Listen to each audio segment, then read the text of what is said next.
നമ്മൾ ആരാധനയ്ക്ക് വന്നിരിക്കുമ്പോൾ കോൺഗ്രിഗേഷൻ കിഴക്കോട്ട് നോക്കുന്നു. ആരാധനയ്ക്ക് നേതൃത്വം നൽകുന്ന പട്ടക്കാരൻ പടിഞ്ഞാട്ട് നോക്കുന്നു. ഗായക സംഘം ഇടത്തു നിന്ന് വലത്തോട്ടും വലത്തു നിന്ന് ഇടത്തോട്ടും നോക്കും. ഇവിടെ നമ്പർ കുറവായതുകൊണ്ടായിരിക്കും ഒരു വശത്ത് വെച്ചിരിക്കുന്നത്. പക്ഷേ നമ്മുടെ സാധാരണ രീതി രണ്ട് വശത്തും. അങ്ങനെയെങ്കിൽ ആരാധനയ്ക്ക് വന്നിരിക്കുന്നവരെ കൊണ്ടൊരു കുരിശുണ്ടാക്കിയാണ് നമ്മുടെ ആരാധന. കോൺഗ്രിഗേഷൻ കിഴക്കോട്ട്, പട്ടക്കാരൻ പടിഞ്ഞാട്ട്, ഗായക സംഘം ഫേസ് ടു ഫേസ്. കുരിശിന്റെ രൂപം ഫ്ലോർ ലെവലായിട്ടുള്ള പള്ളികൾ പോലും നമുക്കുണ്ട്. പറയാമോ പള്ളികൾ? കോടുകളഞ്ഞി പള്ളി, യെസ്.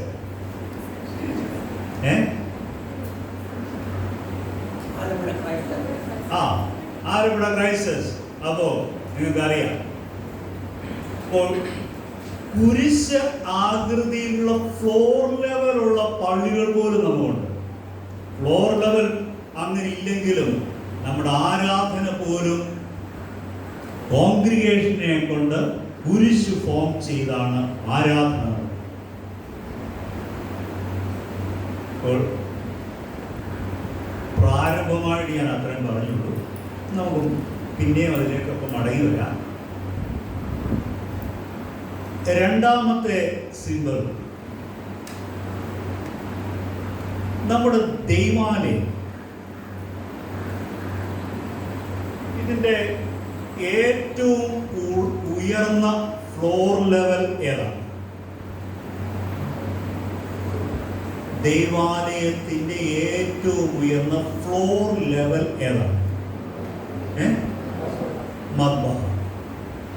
നമ്മുടെ ദൈവാലയത്തിലെ ഏറ്റവും താഴ്ന്ന റൂഫ് എവിടെയാണ്?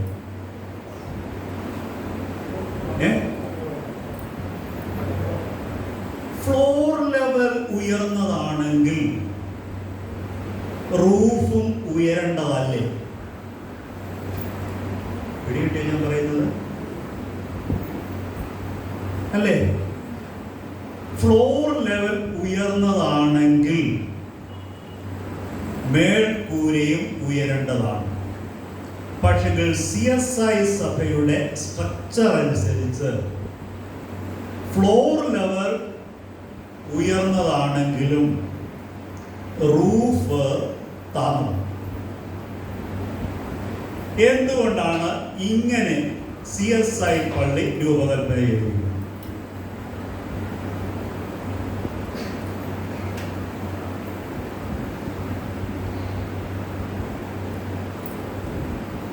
ഇത് കണ്ടിട്ട് നിങ്ങൾക്ക് എന്ത് തോന്നും? ഏതെങ്കിലും ഒന്നിലൊരു സാമ്യമുണ്ടോ? ഒരു കപ്പൽ ആണ്. യെസ്, ഒരു കപ്പൽ. വേദപുസ്തകം എടുക്കാം. 1 പത്രോസ് 3-ാം അധ്യായം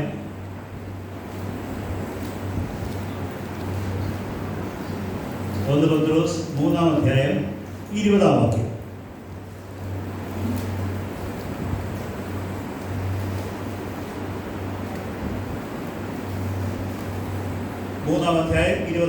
വായിച്ചാട്ട്. ആ പെട്ടകത്തിൽ അല്പജനം എന്ന് വെച്ചാൽ 8 പേർ വെള്ളത്തിൽ കൂടെ രക്ഷ പ്രാപിച്ചു. ആ പെട്ടകത്തിൽ അല്പജനം എന്ന് വെച്ചാൽ 8 പേർ വെള്ളത്തിൽ കൂടെ രക്ഷ പ്രാപിച്ചു. ഇനിയും അടുത്ത വാക്യം. അത് സ്നാനത്തിന് മുൻകുറി. ആ പെട്ടകത്തിൽ അല്പജനം എന്ന് വെച്ചാൽ 8 പേർ വെള്ളത്തിൽ കൂടെ രക്ഷ പ്രാപിച്ചു. അത് സ്നാനത്തിന് ഒരു മുൻകുറി. ആ പെട്ടകത്തിൽ അല്പജനം എന്ന് വെച്ചാൽ 8 പേർ. അവരാരെങ്കിലും വെള്ളം തൊട്ടവരാണോ? പക്ഷെ അത് സ്നാനത്തിന് ഒരു മുൻകുറി. ഇന്ന് സ്നാനത്തിൽ ഉപയോഗിക്കുന്ന വെള്ളത്തിന്റെ അളവാണ് പ്രശ്നം. CSIയിലെ അച്ഛൻ തളിച്ചതേ ഉള്ളൂ, ഞങ്ങളാണ് ശരിയായ സ്നാനം നടത്തുന്നത് മുക്കി. വേദപുസ്തകം പറയുന്നു ആ പെട്ടകത്തിൽ അല്പജനം എന്ന് വെച്ചാൽ 8 പേർ വെള്ളത്തിൽ കൂടെ രക്ഷപ്പെട്ടു. അത് സ്നാനത്തിന് ഒരു മുൻകുറി. അപ്പോൾ സ്നാനത്തിലെ വെള്ളത്തിന്റെ അളവല്ല വിഷയം. ആരെങ്കിലും വെള്ളത്തിൽ സ്നാനപ്പെടുത്തുന്നത് ഇങ്ങനെ പറ്റൂ, അതാണ് ശരിയായ സ്നാനമെന്ന് പറഞ്ഞു വന്നാൽ, കർമ്മം കൊണ്ടല്ല ഞാൻ രക്ഷപ്പെട്ടിരിക്കുന്നത് എന്ന് ധൈര്യത്തോടെ പറയാനായിട്ട് സാധിക്കണം. ഇനിയും ഞാൻ വിഷയത്തിലേക്ക് വരികയാണ്. ഈ പെട്ടകം തിരിച്ചിട്ടാൽ മധുഭാഗത്താന്ന് റൂഫ്, ജനങ്ങളിരിക്കുന്ന നേവ് ഉയർന്ന്, ഫോർസ് താന്ന്, അതിൻ്റെ ഏറ്റവും മുകളിൽ അതിനെ നയിക്കുന്ന ഈ പള്ളിക്കുണ്ടോ? മുഖാരത്തിൻ്റെ മുകളിൽ ഉണ്ട്. അപ്പോൾ നമ്മുടെ ദൈവാലയം തന്നെ ഒരു പ്രതീകമാണ്. ആ പെട്ടകത്തിന് തട്ടുകൾ 3 ഉണ്ടായിരുന്നെങ്കിലും അതിന് ഒരു വാതിലേ ഉണ്ടായിരുന്നു. ആ വാതിലിലൂടെ പ്രവേശിച്ചവർ രക്ഷപ്പെട്ടു. അതുകൊണ്ടാണ് ദൈവാലയത്തിൻ്റെ ആനവാതിലിൻ്റെ സമീപത്ത് വെച്ച് സ്നാനം നടത്തുന്നത്. അവിടെ വെച്ച് നടത്തി ഇങ്ങോട്ട് കയറ്റുന്നത്. അപ്പോൾ ഈ പെട്ടകത്തിൽ പ്രവേശിച്ചവരാരാണ്? രക്ഷപ്പെട്ടവരാണ്. വെള്ളത്തിൻ്റെ അളവല്ല രക്ഷ തന്നത്. അതിന് തട്ടുകൾ 3 ഉണ്ടായിരുന്നെങ്കിലും വാതിൽ 1 ഉണ്ടായിരുന്നുള്ളൂ. യേശുക്രിസ്തു എന്ന വാതിലിലൂടെ പ്രവേശിക്കുന്നവർ രക്ഷപ്പെട്ടു. അത് സ്നാനത്തിന് ഒരു മുൻകുറി.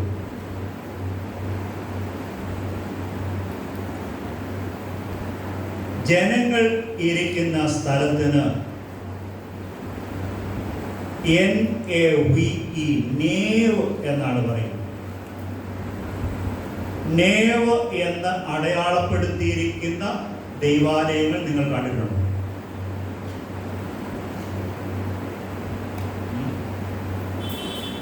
അണ്ടപ്പള്ളിപ്പള്ളി ആർച്ച് നേവ്. വേറെ ഏതെങ്കിലും പള്ളി പറയാമോ? ഇനി പള്ളിയിൽ കയറുമ്പോൾ നോക്കണം, അങ്ങനെ എഴുതി വെച്ചിട്ടുണ്ടോ? അങ്ങനെ എഴുതി വെക്കാൻ കാരണം ഒന്നുകിൽ നേവ് അല്ലെങ്കിൽ ചാൻസൽ മധുബഹ മറ്റൊരു സമയത്ത് പുതുക്കി പണിതപ്പോൾ അത് 2 ഇയറായി. അതുകൊണ്ട് നേവ് ഡെഡിക്കേറ്റ് ചെയ്ത ഇയറും ചാൻസൽ ഡെഡിക്കേറ്റ് ചെയ്ത ഇയറും അവർ എഴുതി വെച്ചു. അങ്ങനെയാണ് അത് എഴുതി വെക്കാൻ കാരണം. നേവ്, അതിൽ നിന്നാണ് നേവി ഉണ്ടായിരിക്കുന്നത്. അപ്പോൾ ജനങ്ങൾ ഇരിക്കുന്നത് എവിടെയാണ്? പടകിലാണ്, കപ്പലിലാണ് ഇരിക്കുന്നത്. ജനങ്ങളിരിക്കുന്ന സ്ഥലത്തിനാണ് നേവ് എന്ന് പറയുന്നത്. അതിൻ്റെ സുറിയാനി പദം ഹൈക്കല എന്നാണ്. ഹൈക്കല എന്ന വാക്കിൻ്റെ അർത്ഥം ഇരിപ്പിടം എന്നാണ്. നമ്മുടെ പൂർവികർ പറഞ്ഞ ഒരു വാക്കാണ് വീടിൻ്റെ ഐക്യരായത്. കേട്ടിട്ടുണ്ടോ ആ പദപ്രയോഗം? അറിയില്ല. അവർ ഐക്യല എന്ന് പറഞ്ഞു, പക്ഷേ യഥാർത്ഥത്തിൽ ആ വാക്ക് ഹൈക്കലാണ്. ഹൈക്കല എന്ന് പറഞ്ഞാൽ നേർ. ജനങ്ങൾ എവിടെ ആയിരിക്കുന്നത്? പടകിൽ ജനങ്ങൾ ഇരിക്കുന്ന ഇടത്താണ് ജനം ഇരിക്കുന്നത്.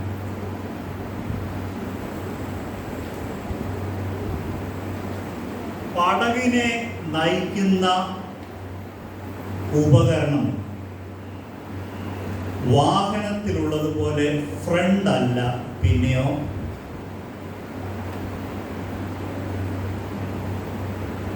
ബാക്ക് അല്ലേ? ഫ്രണ്ടിലല്ല, ബാക്കിലാണ്. എന്ത്? ഈ ദൈവാലയത്തിൽ കയറി വരുമ്പോൾ ഇതിനെ നയിക്കുന്ന ചുക്കാൻ ഏറ്റവും മുകളിൽ. ഈ ദൈവാലയത്തിലെ ആ കുരിശിന് എത്ര പടവുകളുണ്ട്?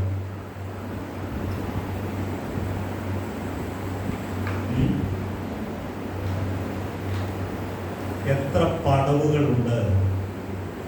ഈ ദൈവാലയത്തിൻ്റെ ഏറ്റവും മുകളിലിരിക്കുന്ന കുരിശ് പടവുകളുള്ള കുരിശാണ്. എത്ര പടവുകളുണ്ട്? എത്ര? 9. ആരെങ്കിലും ഞാൻ പുറത്തോട്ട് വീട് വേണ്ട.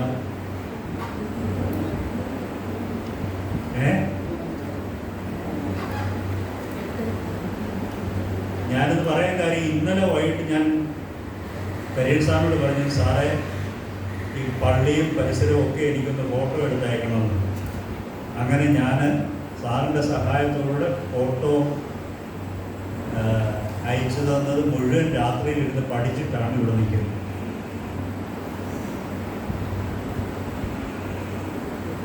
മൂന്ന് സ്റ്റെപ്പുകളുള്ള കുരിശാണ് നിങ്ങൾ ഈ ദേവാലയത്തിൻ്റെ മുകളിൽ വെച്ചിരിക്കുന്നത്. 3 പടവുകളുള്ള കുരിശിനെ കാൽവറി ക്രോസ് എന്നാണ് പറയുന്നത്.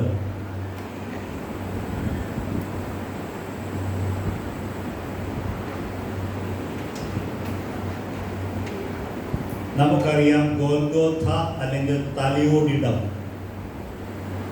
എന്ന സ്ഥലത്താണ് അന്ന് കുരിശ് സ്ഥാപിച്ചിരുന്നത്.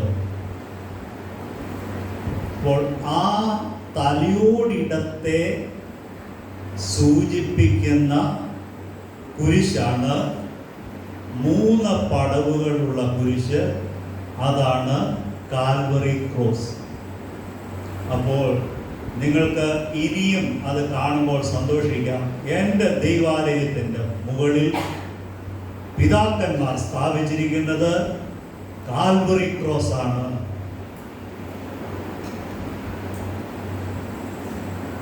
ഈ 3 പടവുകൾ ക്രൈസ്തവ സഭയെ സംബന്ധിച്ച് വേദപുസ്തകത്തിൻ്റെ അടിസ്ഥാനത്തിൽ 3 കാര്യങ്ങളെ സൂചിപ്പിക്കുന്നു: വിശ്വാസം, പ്രത്യാശ, സ്നേഹം. വിശ്വാസം, പ്രത്യാശ, സ്നേഹം. അപ്പോൾ നമ്മുടെ ദൈവാലയത്തിലേക്ക് വരുമ്പോൾ തന്നെ കാൽവറി മരണത്തെ ഓർമ്മിപ്പിക്കുന്ന അടയാളം കണ്ടുകൊണ്ടാണ് നമ്മൾ വരുന്നത്.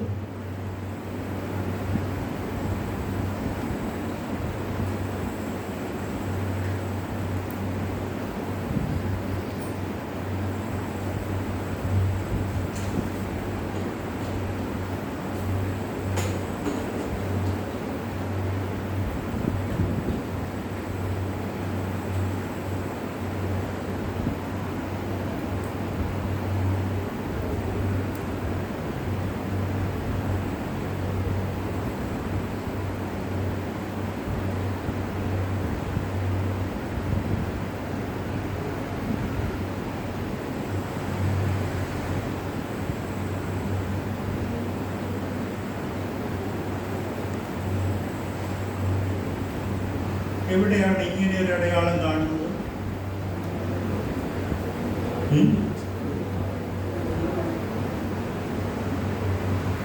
കയറി വരുമ്പോൾ ആനവാതിലിൻ്റെ രണ്ട് വശങ്ങളിലും നിങ്ങൾക്കിത് കാണാം.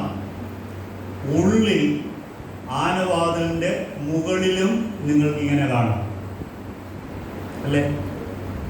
മറ്റു ചില ദൈവാലയങ്ങളിൽ ചെന്നാൽ എല്ലാ ജനലിൻ്റെയും കതകിൻ്റെയും മുകളിൽ നിങ്ങൾക്ക് ഇങ്ങനെ ഒരു ആർച്ച് കാണാം. ലോകത്ത് എവിടെ ചെന്നാലും ഇങ്ങനെ ഒരു അടയാളത്തിൽ ജനലോ വാതിലോ ആർച്ചോടുകൂടെ കണ്ടാൽ നിങ്ങൾക്ക് ഉറപ്പിക്കാം അത് ഒരു പ്രാർത്ഥനാലയമാണ്. ഈ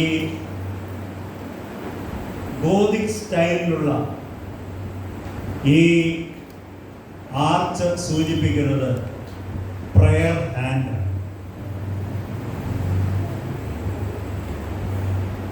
പ്രയർ ഹാൻഡിനെയാണ് സൂചിപ്പിക്കുന്നത്. അതുകൊണ്ട് ലോകത്ത് എവിടെ ചെന്നാലും ഇങ്ങനെ ഒരു അടയാളം നിങ്ങൾ കണ്ടിട്ടുണ്ടെങ്കിൽ ഉറപ്പിക്കാം അത് ഒരു പ്രാർത്ഥനാലയമാണ്. പള്ളിയാകണമെന്നില്ല, അത് പ്രാർത്ഥനാലയമാണ്. അതുകൊണ്ട് പള്ളി പണിയാനായിട്ട് ആർച്ചുണ്ടാക്കി അധികം 2 എണ്ണം വന്നെങ്കിൽ സാരമില്ല, നമുക്ക് പാഴ്സനേജിന് വെക്കാം എന്ന് പറയാൻ പറ്റും. കാരണം പ്രാർത്ഥനാലയത്തിന് മാത്രമേ ഇങ്ങനെയൊരു ആർച്ച് ഉള്ളൂ.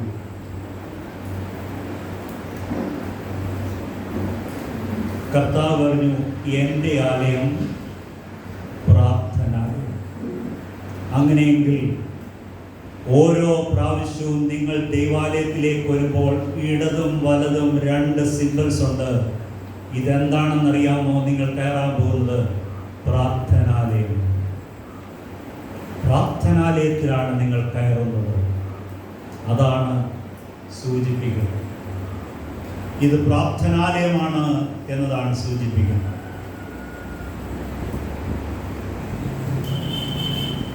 പണ്ട് നിർമ്മിച്ചിരുന്ന എല്ലാ ആരാധനാലയത്തിനും ജനലുകൾക്ക് അഴിയില്ലായിരുന്നു. അതിൻ്റെ മുകളിൽ ഈ ഷേപ്പിലുള്ള ആർച്ചാണ് ഉണ്ടായിരുന്നത്. അവിടെ നൽകുന്ന സന്ദേശം ആരും പുറത്തു നിൽക്കേണ്ട, സഭാംഗമാണെങ്കിലും ശരി ഇല്ലെങ്കിലും ശരി എല്ലാവർക്കും സ്വാഗതം. ഇത് പ്രാർത്ഥനാലയമാണ്. ആരെയും പുറത്താക്കുന്നില്ല, ആർക്കും ഇതിലേക്ക് വരുന്ന റെസ്ട്രിക്ഷൻ ഇല്ല. എല്ലാവർക്കും വരാം, ഏവർക്കും സ്വാഗതം. അല്ലാതെ അന്ന് അഴികൾ ഉണ്ടാക്കാൻ മാർഗമില്ലാഞ്ഞിട്ട് അങ്ങനെ ഉണ്ടാക്കിയതല്ല. അപ്പോൾ പ്രാർത്ഥനാലയമാണ് ഇത്. ഈ അടയാളം പ്രാർത്ഥനാലയത്തെ സൂചിപ്പിക്കുന്നു.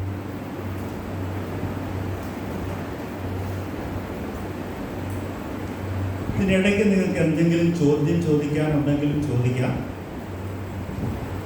ഇല്ലെങ്കിൽ അതിൻ്റെ അവസാനത്തിൽ ചോദിക്കാം.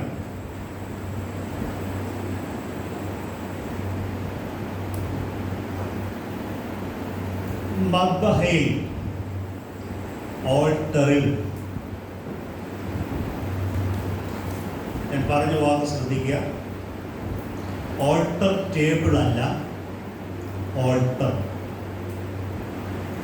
ചിലർ അറിയാതെ പറഞ്ഞു പോകുന്നതാണ് ഓൾട്ടർ ടേബിൾ. രാവിലത്തെ ബ്രേക്ക്ഫാസ്റ്റ് അല്ല,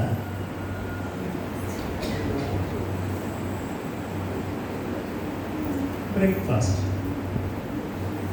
ഓൾട്ടർ ടേബിൾ അല്ല, ഓൾട്ടർ. ഈ ഓൾട്ടറിൽ 2 അക്ഷരങ്ങൾ മുദ്രണം ചെയ്തിട്ടുണ്ട്. സൺഡേ സ്കൂൾ കുട്ടികൾക്ക് പറയാം അതെന്താണ്. ഓൾട്ടറിൽ കാണുന്ന 2 അക്ഷരങ്ങൾ ആൽഫയും ഒമേഗയും. യെസ്, ഇന്ന് നമ്മൾ പാട്ടിലും പാടി അല്ലേ, ആൽഫയും ഒമേഗയും. ഈ ആൽഫയും ഒമേഗയും ആൽഫബറ്റ് ഓഫ് ഗോഡ് എന്നാണ് പറയുന്നത്.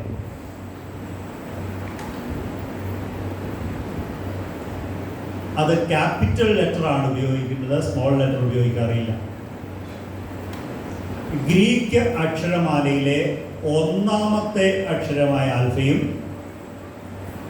24ാമത്തെ അക്ഷരമായ ഒമേഗയും. Alphabet of God. വെളിപ്പാട് പുസ്തകം 1-ാം അധ്യായം 8-ാം വാക്യം വായിക്കും. വെളിപ്പാട് പുസ്തകം 1-ാം അധ്യായം 8-ാം വാക്യം. ഞാൻ ആൽഫയും ഒമേഗയും ആകുന്നു എന്ന് ഇരിക്കുന്നവനും ഇരുന്നവനും വരുന്നവനുമായി. ഞാൻ ആൽഫയും ഒമേഗയും ആകുന്നു എന്ന് ഇരിക്കുന്നവൻ, ഇരുന്നവൻ, വരുന്നവൻ അരുളി ചെയ്യും. 21-ാം അധ്യായത്തിന്റെ 6-ാം വാക്യം. വെളിപ്പാട് പുസ്തകം 21-ാം അധ്യായം 6-ാം വാക്യം.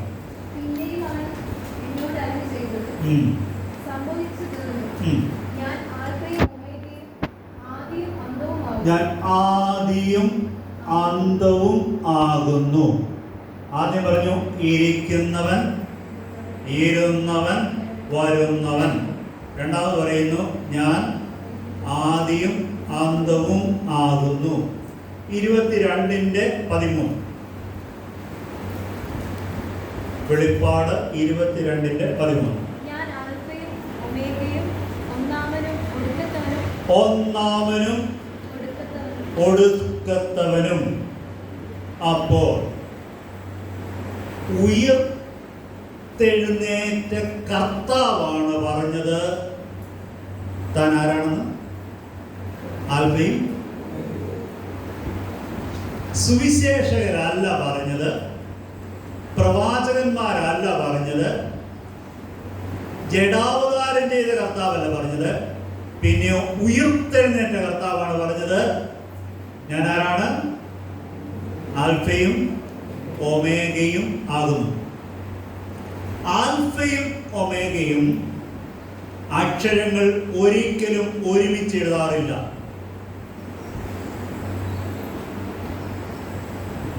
ഒരിക്കലും ഒരുമിച്ച് എഴുതാറില്ല. ഓൾട്ടറിൽ ഒരു വശത്ത് ആൽഫ, മറുവശത്ത് ഒമേഗ. അതിന്റെ മധ്യത്തിൽ നിങ്ങൾക്ക് എന്താ കാണാൻ സാധിക്കുന്നത്? അതിന്റെ മധ്യത്തിൽ കുരിശ്. അങ്ങനെയെങ്കിൽ ഇരുന്നവൻ, ഇരിക്കുന്നവൻ, വരുന്നവൻ. പിടികിട്ടിയ ആശയം? ഇരുന്നവൻ, ഇരിക്കുന്നവൻ, നമ്മളോട് കൂടെ എംറ്റി ക്രോസ്. ഇരിക്കുന്നവൻ, വരുന്നവൻ. അപ്പോ ഒരു CSI ആലയത്തിലേക്ക് വരുമ്പോൾ ഈ മദ്ബഹായിൽ നിന്നുകൊണ്ട് ഈ അക്ഷരവും രൂപവും നമ്മോട് സംസാരിക്കുകയാണ്. ഇരുന്നവൻ, ഇരിക്കുന്നവൻ, വരുന്നവൻ ഇവിടെയുണ്ട്. അവനിലാണ് ആരംഭം, അവനിലാണ് അവസാനം. ആദിയിൽ വചനമുണ്ടായിരുന്നു, വചനം ദൈവത്തോടുകൂടിയായിരുന്നു, വചനം ദൈവമായിരുന്നു. അവൻ മുഖാന്തരമാണ് എല്ലാം ഉളവായത്. അവനെ കൂടാതെ ഒന്നും ഉളവായിട്ടില്ല. ഇനിയും അവസാനവും അവനിൽ തന്നെയാണ്. അപ്പോൾ എത്ര നിരാശയോടെയും ഭാരത്തോടെയും വേദനയോടെയാണ് ഒരു വ്യക്തി ദൈവാലയത്തിലേക്ക് പ്രവേശിക്കുന്നത് എങ്കിലും മൂകമായ ഭാഷയിൽ ശക്തമായ സന്ദേശം പറയാണ്, ഇരുന്നവൻ, ഇരിക്കുന്നവൻ, വരുന്നവൻ ഇവിടെ ഉണ്ട്. അവനിലാണ് ആരംഭം, അവനിലാണ് അവസാനം. നീ എന്തിനാ ഭയപ്പെടുന്നത്? നീ എന്തിനാ തളരുന്നത്? നീ ആരുടെ സാന്നിധ്യത്തിലാണ് ഇരിക്കാൻ പോകുന്നത്? ആരാ നിന്റെ കൂടെ ഉള്ളത്? ഇരുന്നവൻ, ഇരിക്കുന്നവൻ, വരുന്നവൻ. അവൻ്റെ സാന്നിധ്യമാണ് ഞാൻ ഈ ഇടത്ത് അറിയുന്നത്. അവനാണ് എന്നോട് കൂടെയുള്ളത്. അവൻ ആൽഫയും ഒമേഗയുമായി. മറ്റാരുമല്ല താൻ ആൽഫയും ഒമേഗയും എന്ന് പറഞ്ഞത്. ഉയർത്തെഴുന്നേറ്റ കർത്താവാണ് പറഞ്ഞത്, ഞാൻ ആൽഫയും ഒമേഗയുമാണ്.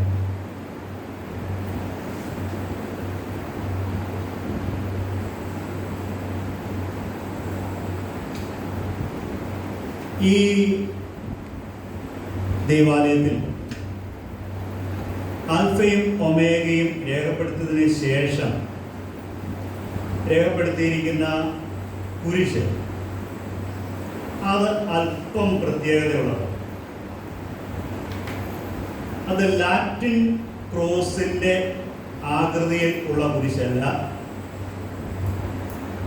പിന്നെയോ അതിൻ്റെ മധ്യത്തിൽ നിന്ന് അതിൻ്റെ 4 ഭാഗങ്ങളിലേക്കുമുള്ള നീളം ഏതാണ്ട് ഒരുപോലെയാണ്.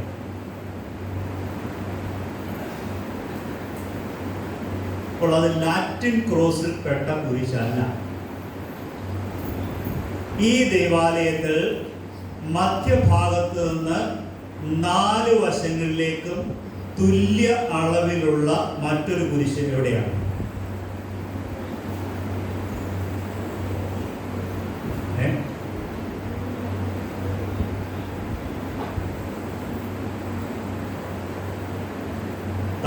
തടിയിൽ മധ്യഭാഗത്ത് നിന്ന് 4 വശത്തേക്കും ഒരേ ദൂരമുള്ള പൂർവികർ കൊത്തിവെച്ചിരിക്കുന്ന കുരിശ്.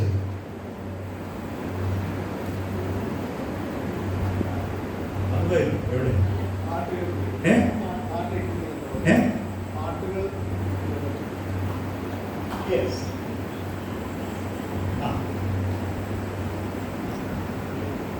നമ്മുടെ നമ്പർ ഇടുന്ന ബോർഡിൻ്റെ മുകളിൽ ഉണ്ട്. 4 വശത്തോട്ട് ഒരേ ലെങ്ത് ഉള്ളത്. പിന്നെ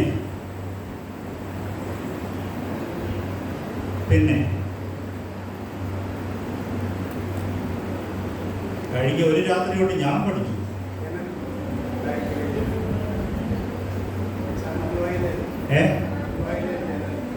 അതുപോലെ ജനലിന്റെ കുറിച്ച് ആണോ?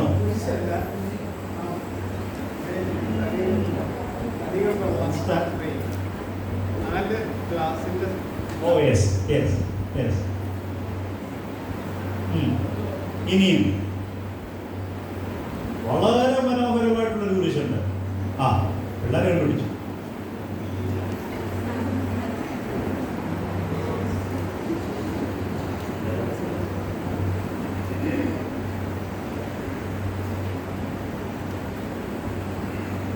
ശുശ്രൂഷകനിൽ നിന്ന് ശുശ്രൂഷ നടത്തുന്ന റെറ്റിനേറ്റ് ടേബിളിൻ്റെ സൈഡ് അല്ലേ, ഇതിനെ ഗ്രീക്ക് ക്രോസ് എന്നാണ് പറയുന്നത്.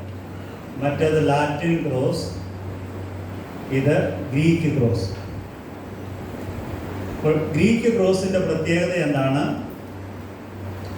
നടുഭാഗത്ത് നിന്ന് 4 വശത്തേക്കുമുള്ള നീളം തുല്യമാണ്. അതിനാണ് ഗ്രീക്ക് ക്രോസ് എന്ന് പറയുന്നത്. അതിന് മറ്റൊരു പേരുണ്ട്, ഈക്വിലാറ്ററൽ ക്രോസ് എന്ന് പറഞ്ഞാൽ ഒരേ അളവിലുള്ള, തുല്യ അളവിലുള്ള കുരിശ്. ഈക്വിലാറ്ററൽ ക്രോസ്. CSI സഭയുടെ ലോഗോയിൽ കാണുന്ന കുരിശ് ലാറ്റിൻ ക്രോസ് ആണോ ഗ്രീക്ക് ക്രോസ് ആണോ? CSI സഭയുടെ ലോഗോയിൽ കാണുന്ന കുരിശ് ലാറ്റിൻ ക്രോസ് ആണോ ഈക്വലാറ്ററൽ ക്രോസ് ആണോ? Yes, Greek cross. Greek cross. അപ്പോൾ ഓർക്കുക, CSI സഭയുടെ ലോഗോയിൽ എടുത്തിരിക്കുന്നത് ലാറ്റിൻ ക്രോസ് അല്ല, ഗ്രീക്ക് ക്രോസ് ആണ്. ലാറ്റിൻ ക്രോസിന്റെ സന്ദേശം ഞാൻ പറഞ്ഞു, ഉയർത്തെഴുന്നേറ്റ കർത്താവ്. അങ്ങനെയെങ്കിൽ ഈ ഗ്രീക്ക് ക്രോസ് മധ്യത്തിൽ നിന്ന് 4 വശത്തേക്കുമുള്ള ലെങ്ത് ഒരുപോലെ ആയിരിക്കുമ്പോൾ അത് നൽകുന്ന സന്ദേശം എന്താണ്?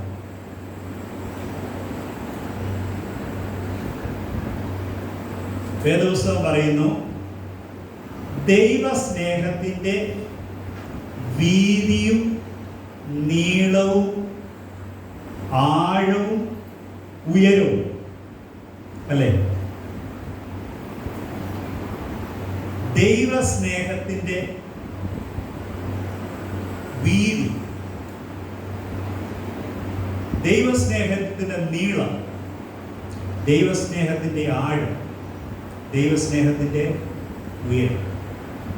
അപ്പോൾ ഗ്രീക്ക് ക്രോസ് നൽകുന്ന സന്ദേശം ദൈവസ്നേഹത്തിന്റെ സന്ദേശമാണ്. അതിൻ്റെ വീതിയും നീളവും ആഴവും ഉയരവും തിരിച്ചറിയുക. അതാണ് നമ്മെ ഓർമ്മിപ്പിക്കുന്നത്, അതാണ് നാം ധ്യാനിക്കുന്നത്. അപ്പോൾ ഈ ദൈവാലയത്തിൽ ആൽഫയും ഒമേഗയും രേഖപ്പെടുത്തിയിരിക്കുന്നതിന് മധ്യത്തിൽ ഗ്രീക്ക് ക്രോസ് ആണ് മുദ്രണം ചെയ്തിരിക്കുന്നത്. ദൈവസ്നേഹത്തെ കുറിച്ച് ഓർക്കുക, ദൈവസ്നേഹത്തെ മനസ്സിലാക്കുക, അതിൻ്റെ നീളവും വീതിയും ഉയരവും ആഴവും എല്ലാം തിരിച്ചറിയുക.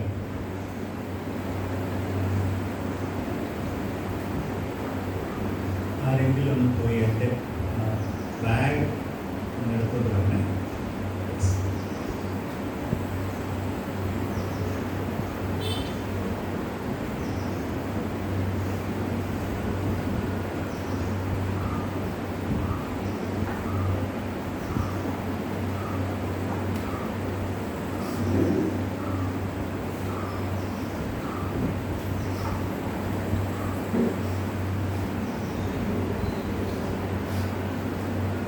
ഈ ഒരു അടയാളം ഈ ദൈവാലയത്തിൽ എവിടെയാണ്?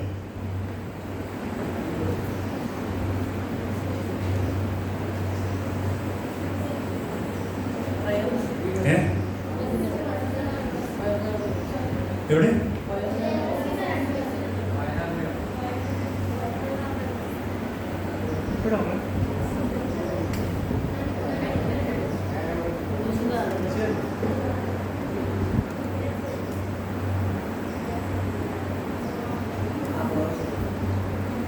അതിലേക്ക് വരുന്നു.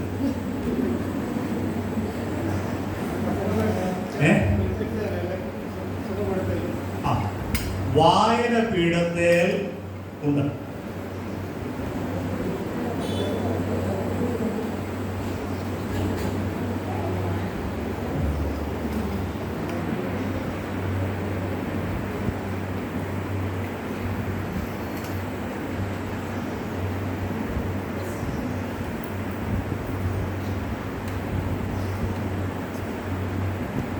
എന്താണ് ഇത്?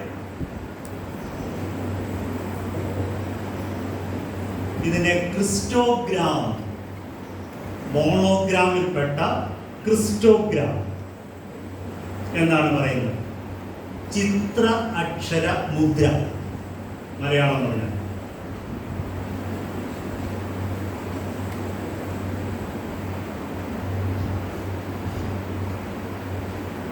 എന്താണ് ഇത്?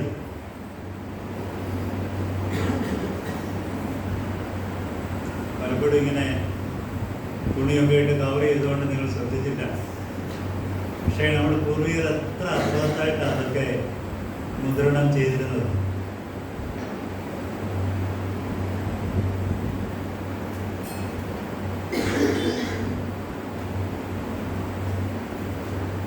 എന്താണ് ഇത്? എന്നെ പിടിയുണ്ട് ആർക്കെങ്കിലും?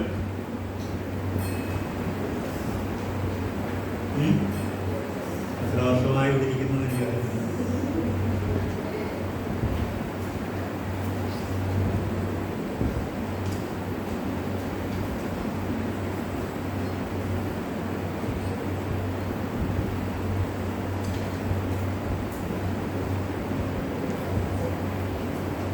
ഇത്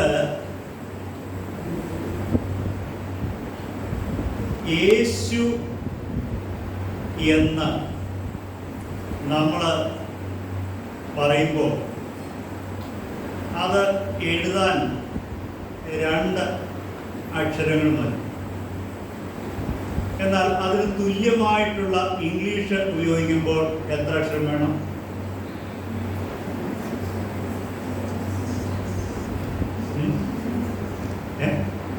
5 വേണം. അപ്പോൾ ഇംഗ്ലീഷിൽ അത് എഴുതുമ്പോൾ 5 അക്ഷരങ്ങൾ വേണ്ടി വരും. അതിൻ്റെ ഗ്രീക്ക് ഈസൂസ് എന്നാണ്. അപ്പോൾ ഈസൂസ് ആണ് യേശു എന്ന് ഭാഷാന്തരം ചെയ്തത്. ഈസൂസ് ആണ് ജീസസ് എന്ന് ഭാഷാന്തരം ചെയ്തത്. ഈസൂസ് എന്ന് എഴുതണമെങ്കിൽ എടുത്തോട്ടേത്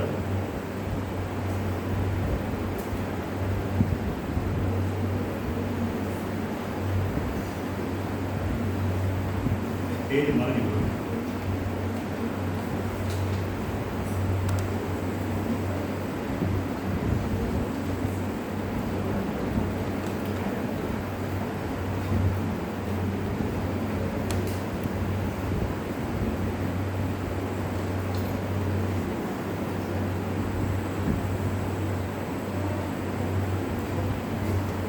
ഈസൂസ് എന്ന ഗ്രീക്കിൽ എഴുതണമെങ്കിൽ 6 അക്ഷരങ്ങൾ വേണം.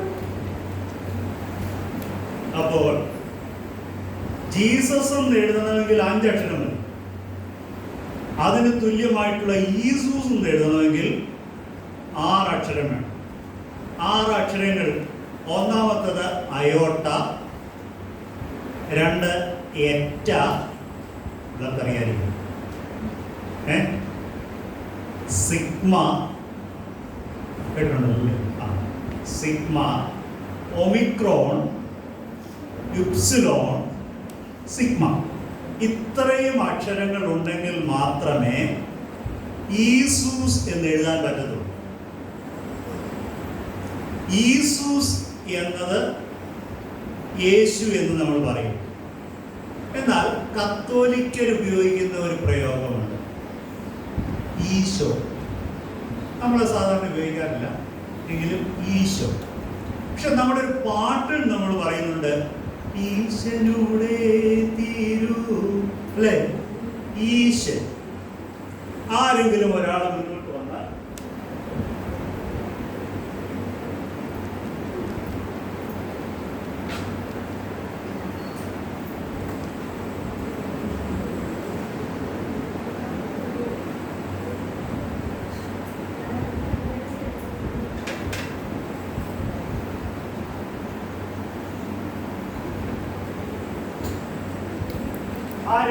വന്ന് ബോർഡിൽ ഈശൻ ഒന്ന് എഴുതാം.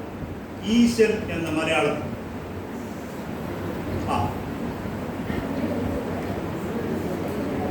മലയാളത്തിൽ ഈശൻ എന്ന് എഴുതി അക്ഷരം. എല്ലാവർക്കും പേടിയാണ്.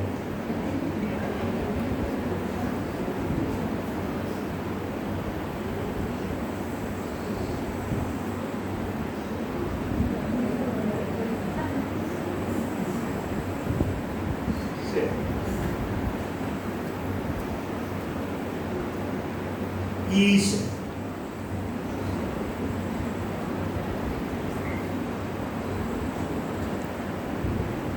ഞാനിതിങ്ങനെ വെച്ചാൽ നിങ്ങൾക്ക് എന്തോ തോന്നും?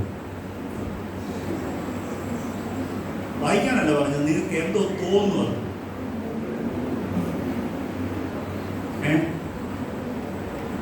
എന്തെങ്കിലും ഒരു പ്രതികരണം?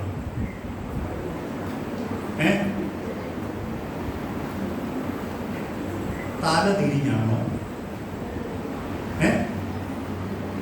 തല തിരിഞ്ഞാണോ എഴുതിയിരിക്കുന്നത് അല്ലെങ്കിൽ വെച്ചിരിക്കുന്നത്? അങ്ങനെ ആർക്കെങ്കിലും തോന്നിയോ? നിങ്ങളുടെ പ്രൊസഷൻ ക്രോസിലൊന്ന് നോക്കിക്കേ, ഇത് നേരെയാണോ തല തിരിഞ്ഞാണോ? കണ്ടോ നിങ്ങൾ?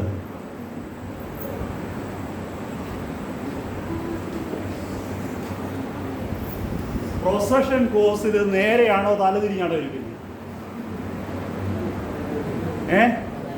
തല തിരിഞ്ഞ ഈശനുമായിട്ടാണ് ഇത്രയും ദിവസം നടന്നു. ഇങ്ങനല്ല, തിരിയണം.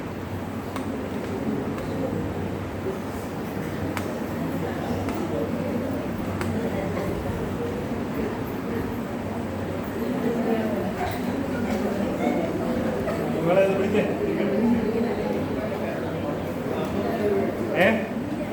ഇല്ല, തിരികെ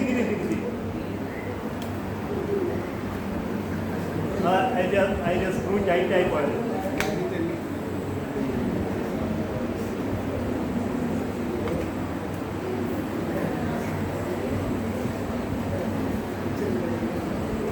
തല തിരിഞ്ഞ ഈശനുമായിട്ടാണ് ഇത്രയും ദിവസം ഈ കുരിശ് കൊണ്ട് കാണുന്നത്.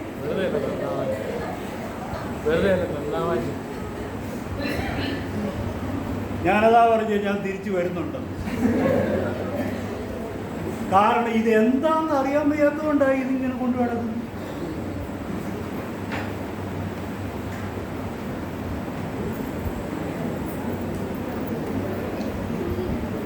യേശുക്രിസ്തുവിന്റെ ക്രൂശില് ആശ്രയിച്ചുകൊണ്ടാണ്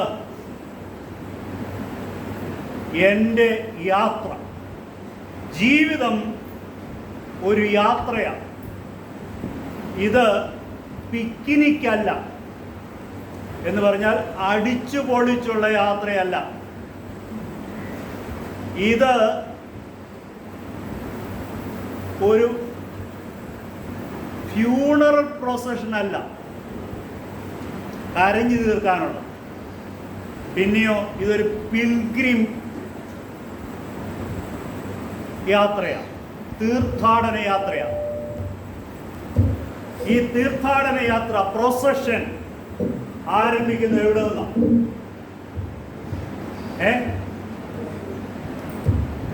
സ്നാനം നടക്കുന്ന സ്പോട്ടിൽ നിന്ന്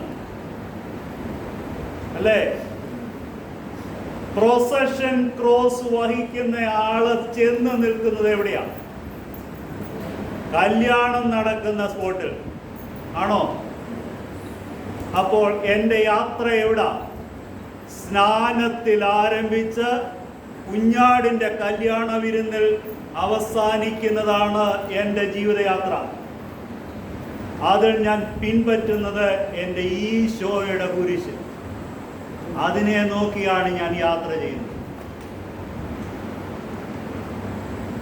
എത്ര അർത്ഥവത്താണ് നമ്മുടെ ആരാധന ക്രമീകരണം. ഇനിയോ തലതിരിയാതെ മുറുക്കിയ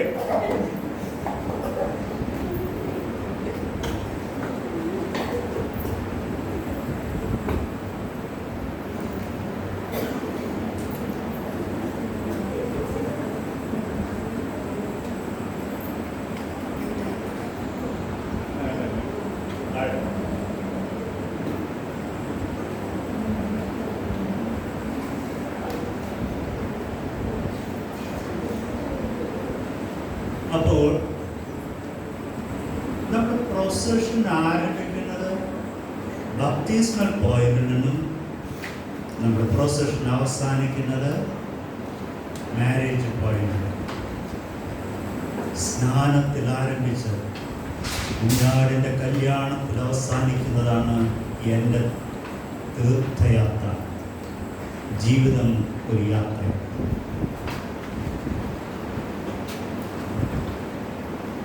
നമ്മുടെ CSI ലിറ്റർജിയുടെ ഒരു പ്രത്യേകതയാണ് പട്ടക്കാരൻ ഏറ്റവും പുറകിൽ നിന്ന് പ്രാർത്ഥിച്ച് ആരാധന ആരംഭിക്കുന്നത്. മറ്റ് ഒരു ലിറ്റർജിയിലും കാണാത്ത ഒരു കാര്യമാണ്. അതുപോലെ തന്നെ അവസാനിക്കുന്ന സമയത്ത് പട്ടക്കാരൻ ഏറ്റവും പുറകിലാണ്. അങ്ങനെ ഒരു ലിറ്റർജിയിലും പട്ടക്കാരൻ ഏറ്റവും പുറകിൽ നിന്നുകൊണ്ട് ആരംഭിക്കുന്നു, ആരാധന കഴിയുമ്പോൾ ഏറ്റവും പുറകിൽ അവസാനിക്കുന്നു. എന്താ സൂചിപ്പിക്കും? CSIയിൽ പുരോഹിതരുണ്ടെങ്കിലും പഴയ നിയമത്തിലെ പുരോഹിത അർത്ഥമല്ല CSI സഭയിലെ പുരോഹിതന്റെ അർത്ഥം. വന്നു ചേർന്നിരിക്കുന്ന എല്ലാവരും പുരോഹിത വർഗമാണ്. അതിൽ നിന്ന് വേർതിരിക്കപ്പെട്ട ഒരാൾ മുൻപോട്ട് വന്ന് ആരാധനയ്ക്ക് നേതൃത്വം നൽകുന്നു എന്ന് മാത്രമേ ഉള്ളൂ. അത് കഴിയുമ്പോൾ വന്നു ചേർന്ന പുരോഹിതരോടൊപ്പം ഈ പുരോഹിതനും ചേരും. അപ്പൊ വന്നിരിക്കുന്നവരാരാ? എല്ലാവരും പുരോഹിത വർഗം. ഓരോ ആരാധനയിലും വേദപുസ്തക അടിസ്ഥാനത്തിലുള്ള പുരോഹിത വർഗം എന്താണെന്ന് കാണിച്ചുകൊണ്ടാണ് നമ്മുടെ ആരാധന. അവിടെയാണ് ഏറ്റവും മുന്നിൽ ഈശന്റെ കുരിശ് മുന്നോട്ട് പോകുന്നത്. ഈ കുരിശിനെ നോക്കിക്കൊണ്ടാണ് ഞങ്ങളുടെ യാത്ര. ഈ പ്രൊസഷൻ ക്രോസ് ഒരു പ്രത്യേക ഷേപ്പിലാണ്. അതിന്റെ രണ്ട് പ്രത്യേകതകൾ. ഒന്ന്, അതിൻ്റെ അഗ്രങ്ങൾ ഒരു പ്രത്യേക രൂപത്തിൽ രൂപകൽപ്പന ചെയ്തിരിക്കുന്നു. ശ്രദ്ധിച്ചല്ലോ നിങ്ങൾ അല്ലേ?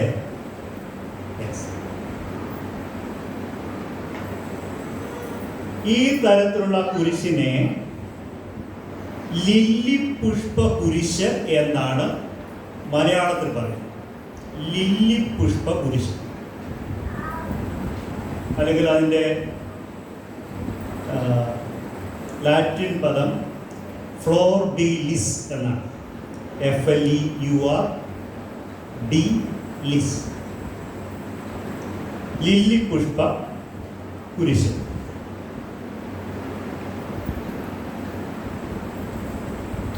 ഈ ഏപ്രിൽ മാസമൊക്കെ ആകുമ്പോൾ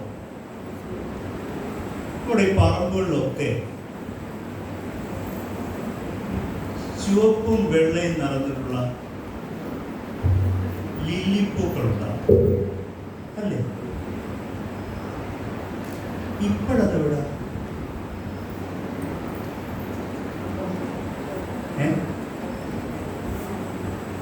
വെളുത്തുള്ളിയുടെ രൂപത്തിൽ അതിൻ്റെ കിഴങ്ങുകൾ മണ്ണിനടിയിൽ എവിടെയോ കിടക്കുന്നു.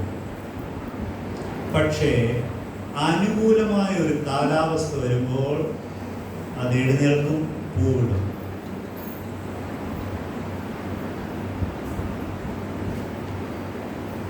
അപ്പോൾ ലില്ലി പുഷ്പത്തിൻ്റെ ഓർമ്മയാണ് അതിൻ്റെ ഇതൾ വിന്യാസ. ഇനിയുമൊന്ന് നിങ്ങൾ നോക്കണം. അതാണ് ഇതിൻ്റെ വശങ്ങളിൽ നിങ്ങൾ കാണുന്നത്. അതുകൊണ്ടാണ് ഇതിനെ ലില്ലി പുഷ്പ കുരിശ് എന്ന് പറയുന്നത്. ഇനിയും ഈ ലില്ലി പുഷ്പത്തിൻ്റെ ചിത്രം പല സെമിറ്ററികളിലും ഹെഡ് സ്റ്റോണിൽ നിങ്ങൾ കണ്ടിട്ടുണ്ട്. പേരെഴുതി വെച്ചിരിക്കുന്ന ഒരു സ്ലാബ് ഉണ്ടല്ലോ, ആ സ്ലാബിൻ്റെ വശങ്ങളിൽ ഈ ലില്ലിപ്പൂവിൻ്റെ പടം കണ്ടിട്ടുണ്ട്. എന്തുകൊണ്ടാണ് ഈ ലില്ലിപ്പൂവിനെ ഇങ്ങനെ എടുത്തിരിക്കുന്നത്? മണ്ണിൻ്റെ അടിയിൽ എവിടെയോ കിടപ്പുണ്ട്. പക്ഷെ അനുകൂലമായ കാലാവസ്ഥ വരുമ്പോൾ അത് പുറത്തു വരും, നാമ്പും. എൻ്റെ വീട് ഇടത്തുവായിക്കടുത്ത് തലവടിയിലാണ്. ഇടത്തുവായിൽ വലിയൊരു കത്തോലിക്ക ദൈവാലയം ഉള്ളത് നിങ്ങൾക്കറിയാം. അതുകൊണ്ട് ധാരാളം വിലാപയാത്രകൾ ഞാൻ കണ്ടിട്ടുണ്ട്. ഈ വിലാപയാത്ര പോകുമ്പോൾ നമ്മൾ എന്തോ കുറ്റം പറഞ്ഞാലും അവർക്കൊരു ഡിസിപ്ലിൻ. നമ്മളാണെങ്കിൽ അത് തുറന്നു വിട്ടോ ഒരു പോക്കം പോവുക. പോകുന്ന വഴിക്കാണ് കല്യാണാലോചനയും എന്തെല്ലാം കാര്യം ഓർത്താൽ ഒരു അന്ത്യയാത്രയാണ്, ലാസ്റ്റ് ജേണി. അതിൻ്റെ സീരിയസ്നെസ് ഇന്നും ഇല്ല. ഞാൻ ഇടവകയിൽ എൻ്റെ സഹപട്ടക്കാരെയും കൊയറിനെയും കോൺഗ്രിഗേഷനെയും വഴക്ക് പറയുന്നൊരു കാര്യമാണ്. നമുക്കൊരു ചിട്ടയുണ്ട്, പക്ഷേ ആ ചിട്ട ഇപ്പം ഇല്ല, അങ്ങ് പോയേക്കും. പക്ഷെ അവർ പോകുമ്പോൾ അതിൻ്റെ ഭക്തിയോടെയാണ്. എൻ്റെ ചെറുപ്പത്തിൽ ഞാൻ സൈക്കിൾ ചവിട്ടി പോകുന്ന സമയത്തായിരിക്കും എടത്വ പള്ളിയിലേക്ക് വിലാപയാത്ര വരുന്നത്. പെട്ടെന്ന് ഞാൻ സൈക്കിളിൽ താഴെയായിരുന്നു, മുണ്ടിന് മടക്കിക്കുത്തൊക്കെ അടിച്ചിട്ട് ആ വിലാപയാത്ര പോകുന്നത് വരെ ആ വശത്തവിടെ നിൽക്കും. കാരണം സൈക്കിളെ ചവിട്ടി പോകാൻ തോന്നത്തില്ല, അത്ര ഭക്തിയോടെ. അവർ പോകുന്ന സമയത്ത് അവരുടെ വിശ്വാസം അവരുടെ വാക്യപ്രതിവാക്യമായിട്ടുള്ള ചൊല്ലുകളിലൂടെ പ്രഖ്യാപിച്ചുകൊണ്ടാണ് പോകുന്നത്. അതിലെ ഒരു വാചകം ഇങ്ങനെയാണ്: മഴ പെയ്യുമ്പോൾ വയലുകളിൽ വിത്തുകൾ പൊട്ടിമുളയ്ക്കുന്നു, കാഹളനാദം കേൾക്കുമ്പോൾ മൃതരിൽ ജീവൻ ഉദിക്കുന്നു. മണ്ണിന്റെ അടിയിൽ എവിടെയൊക്കെയോ കിടപ്പുണ്ട്. പണ്ടൊന്നും കല്ലറയൊന്നും കെട്ടിയല്ല അടക്കിയത്, പായ്ക്കകത്ത് പൊതിഞ്ഞ് അടക്കിയിട്ടുണ്ട്, കുഴി വെട്ടി അടക്കിയിട്ടുണ്ട്. എവിടെ കിടക്കുന്നതെന്ന് ഒരു പിടിയില്ല. പക്ഷേ മഴ പെയ്യുമ്പോൾ വയലുകളിൽ വിത്തുകൾ പൊട്ടി മുളയ്ക്കുന്നു, കാഹളനാദം കേൾക്കുമ്പോൾ മൃതരിൽ ജീവൻ ഉദിക്കുന്നു. ലില്ലി പുഷ്പങ്ങൾ ഉണ്ടാകേണ്ട വിത്ത് മണ്ണിൻ്റെ അടിയിൽ എവിടെയൊക്കെയോ കിടപ്പുണ്ട്. അതിൻ്റെ പുറത്തൂടെ ചവിട്ടി നടന്നു പോയത് അറിയുന്നില്ല എത്ര എണ്ണം കിടപ്പുണ്ട്. പക്ഷേ അനുകൂലമായ ഒരു കാലാവസ്ഥ വരുമ്പോൾ അത് നാമ്പിടും പുഷ്പം. നമ്മുടെ കർത്താവ് താഴ്ചയുള്ള ശരീരത്തിൽ നിന്ന് മഹത്വമുള്ള ശരീരത്തോടുകൂടെ രൂപാന്തരപ്പെട്ടു ഉയർത്തെഴുന്നേറ്റുവെങ്കിൽ അവൻ നമ്മുടെ താഴ്ചയുള്ള ശരീരത്തെയും തൻ്റെ മഹത്വമുള്ള ശരീരത്തോട് അനുരൂപമായി രൂപാന്തരപ്പെടുത്തും. മണ്ണിനടിയിൽ കിടന്ന കർത്താവല്ല നമുക്കുള്ളത്, അവൻ ഉയർത്തെഴുന്നേറ്റ് ജീവിക്കും. ലില്ലിപുഷ്പ കുരിശ് നമ്മെ ഓർമ്മിപ്പിക്കുന്നത് നമ്മൾ മരിച്ചു മണ്ണടിഞ്ഞാലും ശരി, അനുകൂലമായ ഒരു കാലാവസ്ഥ വരുമ്പോൾ ഇത് നാമ്പിടുന്ന ഒരു സമയമുണ്ട്.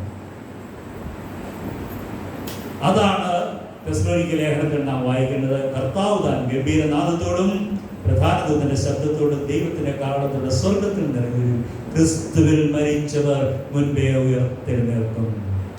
അതാണ് അവർ പാടിയത്. കാഹളനാദം കേൾക്കുമ്പോൾ മൃതരിൽ ജീവൻ ഉദിക്കുന്നു. ലില്ലി പുഷ്പ കുരിശ് ആണ് ഞാൻ എൻ്റെ സഭയിൽ പ്രൊസഷൻ ഉപയോഗിക്കുന്നത്. മരിച്ചും മണ്ണടിയല്ല ചെയ്യുന്നത്, ഉയർത്തെഴുന്നേൽക്കും ഞാനും. ആ ഉയർപ്പിൻ്റെ പ്രത്യാശയാണ് നൽകുന്നത്. അതുകൊണ്ടാണ് ഈ ലില്ലി പുഷ്പ കുരിശിൻ്റെ നടുക്കായിട്ട് ഈസൂസ് എന്നതിൻ്റെ അയോട്ട എറ്റ സിഗ്മ രേഖപ്പെടുത്തിയിരിക്കുന്നത്. ഈശന്റെ കുരിശാണ്. അവൻ മരിച്ച കർത്താവല്ല, ഉയർത്തെഴുന്നേറ്റ് ജീവിക്കുന്നത്. ഈശന്റെ കുരിശിൽ നോക്കിയാണ് എൻ്റെ ജീവിത യാത്ര. 1 മണിക്ക് ഇനിയും ഏതാണ്ട് 8-10 മിനിറ്റാണ് ഉള്ളത്. നിങ്ങൾക്ക് എന്തെങ്കിലും ചോദ്യങ്ങൾ ചോദിക്കാനുണ്ടെങ്കിൽ ചോദിക്കാം.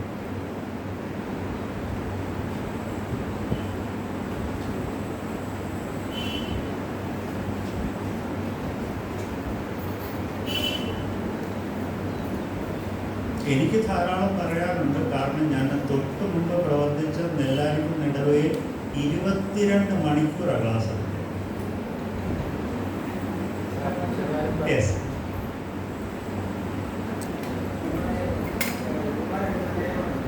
എന്തോ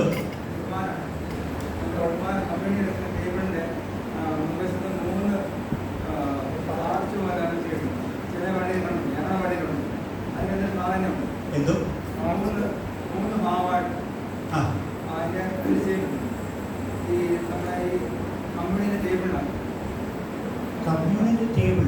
ഫ്രണ്ടിലായിട്ടോ മൂന്നായിട്ടോ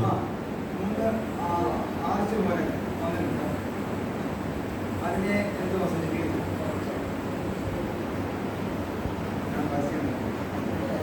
വരയ്ക്കുമ്പോഴത്തേനും മുമ്പേ ഇതുപോലെ ഒത്തിരിയേറെ സമയം എടുക്കുന്ന ഒരു ക്ലാസ്. അപ്പോൾ അത് നിങ്ങൾക്ക് എന്തെങ്കിലും സംശയം തോന്നുന്ന ഏതെങ്കിലും സിമ്പിൾസിനെ കുറിച്ചോ വല്ല സംശയം തോന്നിയാൽ അതിന് എളുപ്പമുണ്ട്. ഇതാണോ ഉദ്ദേശിച്ചത്? ഇതാണോ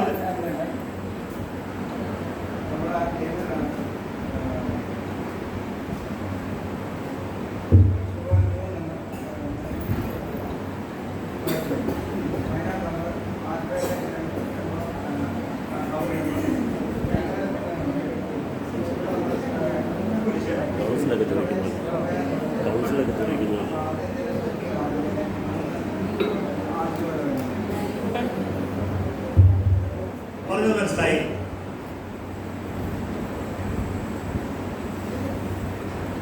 ഓട്ടറിൽ ഞാൻ മുൻപേ കാണിച്ചതുപോലെയുള്ള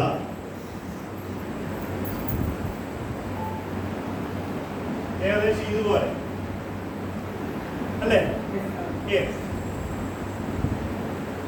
വേദപുസ്തകം നമ്മോട് പറയുന്നു, നമുക്ക് നൽകുന്ന ഒരു ഉറപ്പ്, 2 or 3 പേർ എന്റെ നാമത്തിൽ കൂടുന്ന ഇടത്ത് ഞാൻ ഉണ്ട്.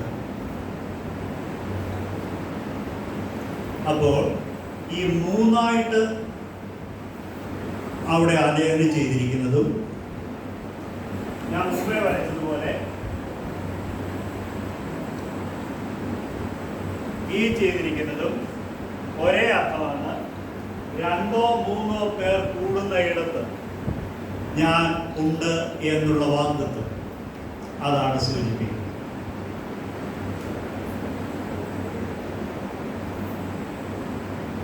ഇത് വരയ്ക്കുന്നതുകൂടെ നിങ്ങളെ ഒന്ന് പഠിപ്പിക്കും. കാരണം ഇതുണ്ടാക്കിയപ്പോഴും അതിൻ്റെ ആ രൂപകൽപ്പന അത്ര ക്ലിയറാണ്. വളരെ സിമ്പിളാണ്. പണിയിപ്പിക്കുന്ന സമയത്തൊക്കെ അവർക്ക് ഞാനത് പറഞ്ഞു കൊടുക്കാറുണ്ട്, ഇത് എങ്ങനെ ഉണ്ടാക്കണമെന്ന്. ഒന്നുമല്ല, ചെറിയ ചരട് കിട്ടാൻ പറ്റുന്ന ചെറിയൊരു ചരട് കിട്ടാൻ എൻ്റെ കയ്യിൽ ഉണ്ടാക്കിയിട്ട് ഞാൻ വണ്ടിയിലാണ്.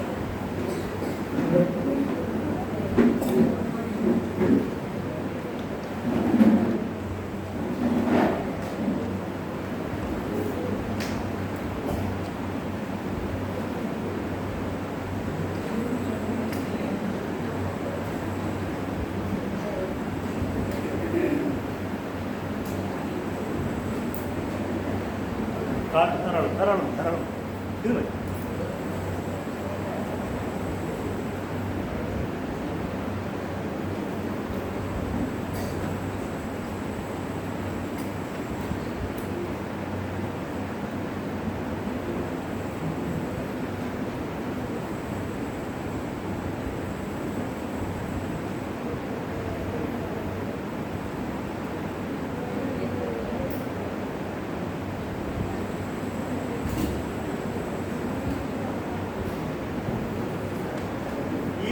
എടുക്കുക, ഇത് നേരെ വീശുക, കറക്റ്റ്.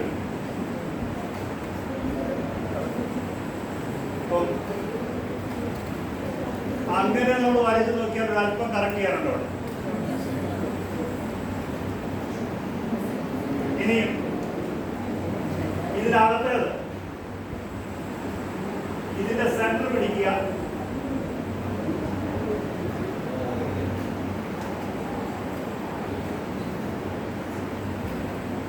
എപ്പോഴെങ്കിലും പണിയിപ്പിക്കുന്ന സമയത്ത് നിങ്ങൾ അവർക്ക് പറഞ്ഞു കൊടുക്കുക,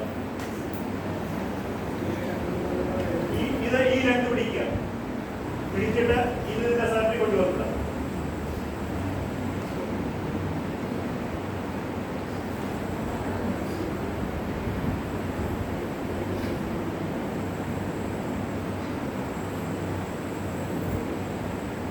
കാരണം ഞാനിത് പറയുന്നത്, ചിലടത്തൊക്കെ ഇത് ഇങ്ങനെ വരച്ചാല് ഇങ്ങനെ ഉണ്ടാക്കി വെച്ചിട്ടുണ്ട്. അല്ല, ഇതുപോലെ തന്നെയുള്ള ഹാൻഡായി ഇവിടെ വരും. പഴയ നമ്മുടെ കെട്ടിടങ്ങളെല്ലാം നോക്കണം, വളരെ കൃത്യമാണ്. ഇതറിയാൻ പാടില്ലാത്ത ആളുകൾ റെഡിമെയ്ഡ് സാധനം ഉണ്ടാക്കി വെച്ചിരിക്കുന്നതാണ് നമ്മൾ വാങ്ങിച്ചുകൊണ്ട് വരുന്നത്. അതിങ്ങനെ കാറ്റ് വീഴ്ച വന്ന വാഴയുടെ കൂട്ട് കിടക്കുക, അത് നമ്മൾ വാങ്ങിച്ചുകൊണ്ട് വന്ന് വെക്കുകയും ചെയ്യും. അവർക്കും പറഞ്ഞു കൊടുക്കുന്നത് ഇങ്ങനെ അല്ല, ഇത് ഇങ്ങനെ തന്നെയാണ്. അവർക്ക് നിസ്സാരമുണ്ട്.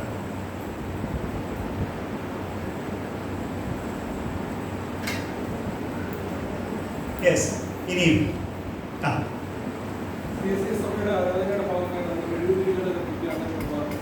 മെഴുകുതിരി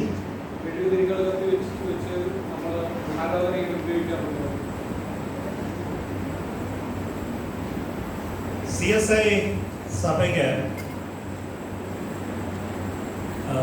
പ്രയർ ഡോസ് എന്ന് പറയുന്നത് മധുബയുടെ കിഴക്കേ ഭിത്തിക്ക് ക്രമീകരിച്ചിരിക്കുന്ന വുഡൻ പാനൽ.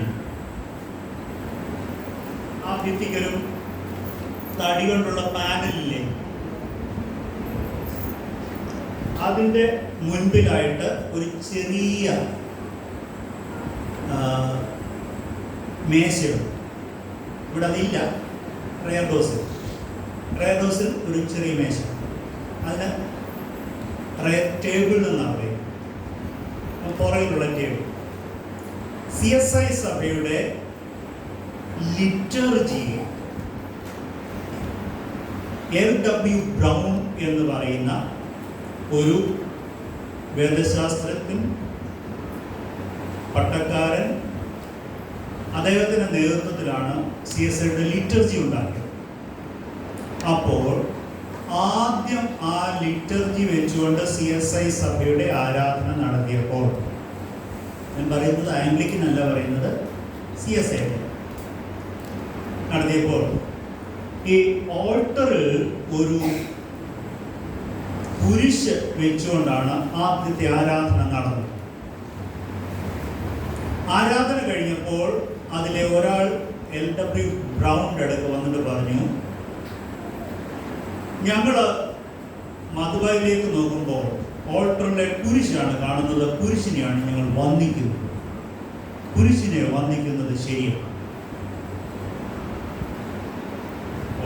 നമുക്ക് കുരിശ് ഒരു സന്ദേശം നൽകുന്നുവെങ്കിലും കുരിശ് ഒരിക്കലും ആരാധന രൂപം അല്ല, അതൊരിക്കലും വന്ദിക്കുന്ന ഒരു വിഗ്രഹമല്ല. ഞാൻ പറയും, അല്ലാതെ അതിനെ ഓർക്കുക വന്ദിക്കുക എന്നുള്ള അർത്ഥത്തിലല്ല, അതൊരു വിഗ്രഹം. അപ്പോൾ LW ബ്രൗൺ ഈ കുരിശെടുത്ത് പുറകിൽ വെച്ചു.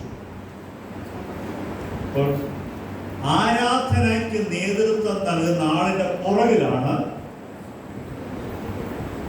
മധുബഹയിലെ കുരിശ്. ഈ കുരിശിന്റെ രണ്ട് വശങ്ങളിലും രണ്ട് മെഴുകുതിരികൾ കത്തിച്ച് വെച്ചു.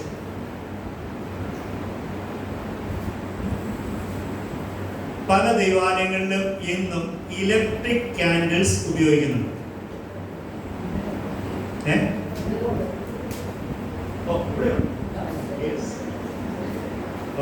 കത്തി തീരുന്നില്ലെങ്കിലും അങ്ങനെ രണ്ട് മെഴുകുതിരികൾ ഉണ്ട്. ഈ രണ്ട് മെഴുകുതിരി, ഒന്ന് യേശു പൂർണ്ണമായും ദൈവമാണെന്നും മറ്റൊന്ന് യേശു പൂർണ്ണമായും മനുഷ്യനാണെന്നും സൂചിപ്പിക്കുന്നു. ഹ്യൂമാനിറ്റി ആൻഡ് ഡിവിനിറ്റി, യേശുവിൻ്റെ മനുഷ്യത്വവും യേശുവിൻ്റെ ദൈവത്വവും സൂചിപ്പിക്കുന്നു. മെഴുകുതിരി ജീവിതത്തെ സൂചിപ്പിക്കുന്നു. അത് കത്തിത്തീരുന്നു, പ്രകാശം നൽകും. അതുകൊണ്ട് CSI സഭയ്ക്ക് മെഴുകുതിരി എന്നത് പറയുന്നത് ലൈഫിനെ സൂചിപ്പിക്കുന്നതാണ്. മെഴുകുതിരി നമ്മൾ കത്തിച്ചാരാധന നടത്തുന്നില്ല എങ്കിലും നമ്മുടെ മധുബഹയിൽ കത്തുന്ന രണ്ട് മെഴുകുതിരി ഉണ്ട്. അത് യേശുക്രിസ്തുവിൻ്റെ രണ്ട് ഭാവങ്ങൾ, ദൈവത്വവും മനുഷ്യത്വവും സൂചിപ്പിക്കുന്നു. മെഴുകുതിരി നാം ഉപയോഗിക്കുമ്പോഴും അത് നമ്മുടെ ജീവിതത്തെ സൂചിപ്പിക്കും. അതുകൊണ്ടാണ് നമ്മുടെ പിന്നെ ഉടമ്പടി ശുശ്രൂഷയ്ക്കൊക്കെ നമ്മൾ മെഴുകുതിരി കത്തിച്ച് പിടിച്ചുകൊണ്ട് ഉടമ്പടി ശുശ്രൂഷ എടുക്കുകയും ചെയ്യും. നമ്മുടെ ലൈഫിനെ സൂചിപ്പിക്കുന്നു. യേശുക്രിസ്തുവിന്റെ ലൈഫിനെ സൂചിപ്പിക്കുന്ന 2 മെഴുകുതിരി നമ്മുടെ മതത്തിൽ എപ്പോഴും ഉണ്ട്.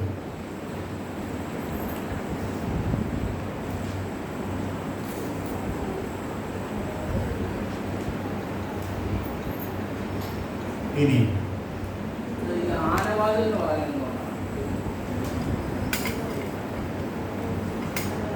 നമ്മുടെ ഒരു ഭാഷാ പ്രയോഗമാണ് ആനവാതിൽ എന്ന് പറയുന്നത്. അതായത് ഒരു ദൈവാലയത്തിലെ ഏറ്റവും വലിയ വാതിലായിരിക്കും പ്രധാന വാതിൽ. അത്രയും വലിയ വാതിൽ വേറെ ഒന്നും കാണുന്നില്ല. സൈഡിലെ വാതിൽ ചെറുതായിരിക്കും, പൊതുവായി. അപ്പോൾ പ്രധാന വാതിൽ എന്നതിന് ഉപയോഗിക്കുന്ന ഒരു ഭാഷാ പ്രയോഗം മാത്രമാണ് ആനവാതിൽ എന്ന് പറഞ്ഞാൽ തലയെടുപ്പുള്ള ഏറ്റവും ഉയർന്ന പ്രധാന വാതിൽ.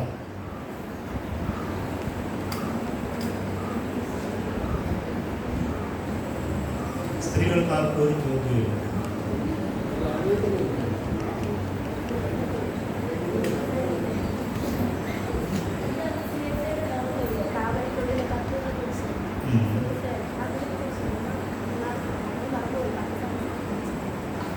CSI ലോഗോയെ കുറിച്ച് ഞാൻ പറയണമെങ്കിൽ ഏറ്റവും വലിയ 3/4 മണിക്കൂർ വേണമല്ലോ.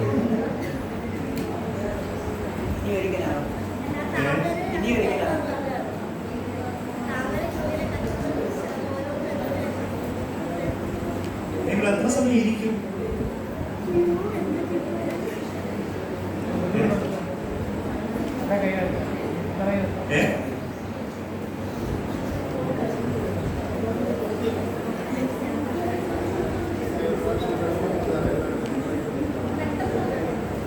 പെട്ടെന്ന് പറയാനേ.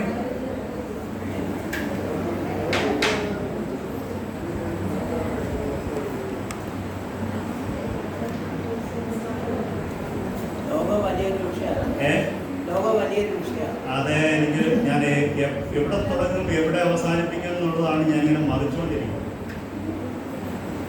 3/4 മണിക്കൂറെങ്കിലും ഏറ്റവും കുറഞ്ഞത് വേണം എനിക്ക് പറയാൻ. CSI ലോഗോ വളരെ പെട്ടെന്ന് പറയാം, അല്ലെങ്കിൽ ഇനിയും വേറെ ഏതെങ്കിലും ഒരു അവസരത്തിൽ പറയാം. നമ്മുടെ ഒരു പുസ്തകത്തിലെ ഒരു പരാമർശമാണ് കത്തുന്ന കുരിശ് എന്ന, ബേണിംഗ് ക്രോസ്. പക്ഷേ സത്യത്തിൽ ആ പ്രയോഗം തെറ്റാണ്. ശരിയായിട്ടുള്ള പ്രയോഗം എന്ന് പറയുന്നത്, ഞാനത് തെറ്റെന്ന് പറയാൻ കാര്യം, മോശ കണ്ട മുൾപ്പടർപ്പ് മാത്രമേ ഉള്ളൂ കത്തിയിട്ട് വെന്തു പോകാത്തത്. കത്തുമ്പോൾ തീർച്ചയായിട്ടും വെന്തു പോകും. CSI ലോഗോ കത്തി വെന്തു പോകുന്നതല്ല.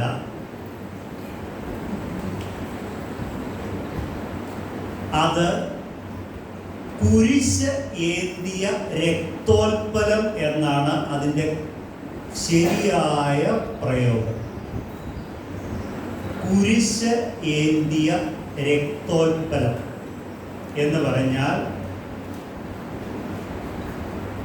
കുരിശ് വഹിക്കുന്ന ചെന്താമര, റെഡ് ലോട്ടസ്. പിടി കിട്ടിയോ? അനങ്ങുന്നില്ല. ഉറക്കക്ഷീണമാണോ? കേട്ട് മന്നിച്ചു പോയോ? ഇതൊന്നും അറിയത്തില്ല. അപ്പോൾ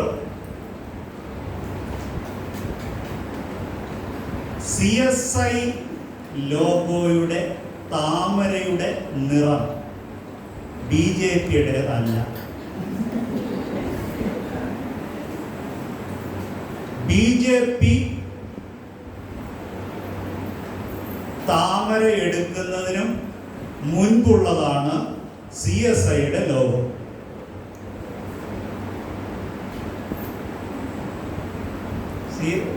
BJPയുടെ ലോഗോ അതല്ലായിരുന്നല്ലോ നേരത്തെ, അല്ലേ? BJP താമര എടുക്കുന്നതിന് മുമ്പാണ് CSIയുടെ ലോഗോ. അതുകൊണ്ട് എവിടെയെങ്കിലും CSIയുടെ ലോഗോ BJPയുടെ കളറിൽ കണ്ടാൽ പറഞ്ഞേക്കണം, തെറ്റാണ്. ഞങ്ങളുടെ ലോഗോയുടെ കളറ് ചെന്താമരയാണ്.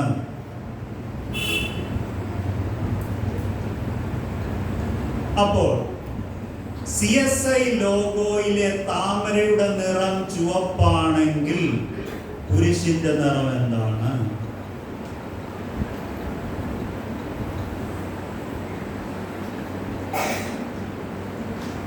Purple colour. CSI ലോഗോയിലെ താമരയുടെ കുരിശിന്റെ നിറം പർപ്പിളാണ്. പർപ്പിളിന്റെ മലയാളം എന്തുവാ?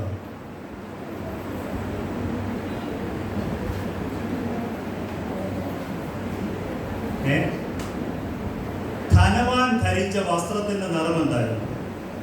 ധനവാന്റെ ലാസറിനെ കഥയ്ക്കകത്ത് ധനവാൻ ധരിച്ച വസ്ത്രത്തിന്റെ നിറം എന്താണ്?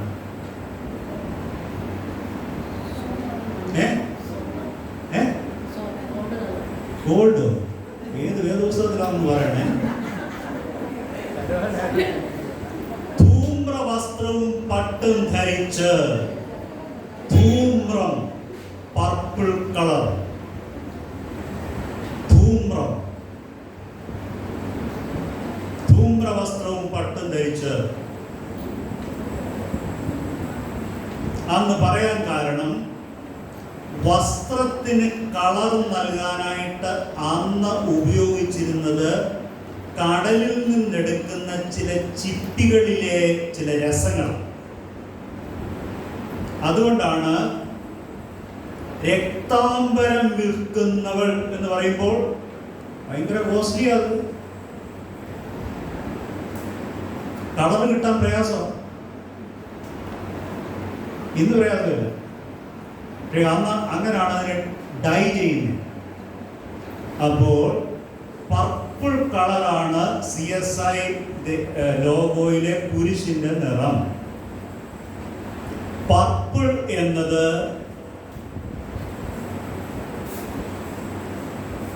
പൗരോഹിത്യത്തെ സൂചിപ്പിക്കുന്ന നിറമാണ്. അതുകൊണ്ടാണ് ആംഗ്ലിക്കൻ മേൽപ്പട്ടക്കാർക്ക് പർപ്പിൾ കളറിലുള്ള കുപ്പായം. അവർക്ക് ഒരിക്കലും കാവിക്കുപ്പായം ഇടാൻ അവകാശം ഇല്ല. യൂട്യൂബിൽ പോകുന്നുണ്ട്. മേൽപ്പട്ടക്കാർ എന്നോട് ദേഷ്യപ്പെടുവാനിരിക്കും. പക്ഷെങ്കിൽ ഞാൻ അങ്ങനെ തന്നെ പറയും, കാവി ഇടാൻ അധികാരം ഇല്ല. കാവി സന്യസ്തർ ഉപയോഗിക്കുന്ന കളറാണ്. വിവാഹം കഴിക്കാത്ത മേൽപ്പട്ടക്കാർ ഉപയോഗിക്കുന്ന സ്ഥാനവസ്ത്രത്തിന്റെ കളറാണ് കാവി കളറിലുള്ള കുപ്പായം. വിവാഹം കഴിച്ച മേൽപ്പട്ടക്കാർക്ക് ഉപയോഗിക്കാനുള്ളതല്ല. CSI സഭയുടെ മേൽപ്പട്ടത്തിൽ ഉപയോഗിക്കുന്നത് പർപ്പിൾ കളറിലുള്ള കുപ്പായമാണ്. ഇപ്പം ആരെങ്കിലും ബിഷപ്പായാൽ ഉള്ള കളർ എല്ലാം കൂടെ കൊണ്ടുവന്നാൽ ബിഷപ്പിന് ഗിഫ്റ്റായിട്ട് കൊടുക്കുകയും ചെയ്യും. ബിഷപ്പ് ഇതെല്ലാം കൂടെ തയ്പ്പിച്ച് മഴവിൽ കളറിലാണ് സ്റ്റേജിൽ ഉപയോഗിക്കുന്നത്.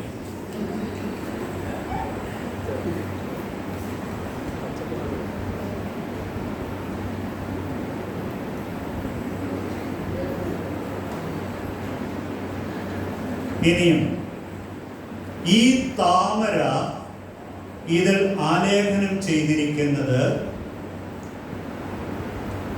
പെന്തക്കോസ്ത് നാളിൽ ഓരോരുത്തരുടെ മേൽ പതിഞ്ഞ അഗ്നിനാവു പോലെയാണ്.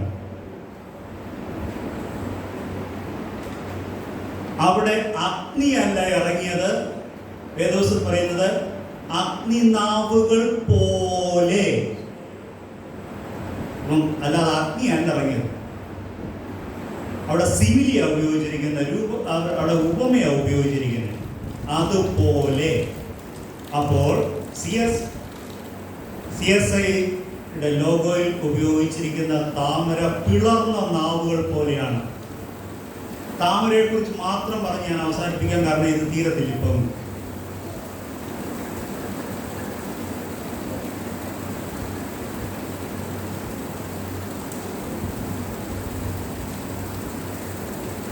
CSI ലോഗോയിൽ ഒരു തൃത്വം നമുക്ക് കാണാനായിട്ട് കഴിയുന്നുണ്ട്. തൃത്വം എന്ന് പറയുമ്പോൾ ഭാരതത്തിൻ്റെ പശ്ചാത്തലത്തിൽ lotus is the seat of God. താമര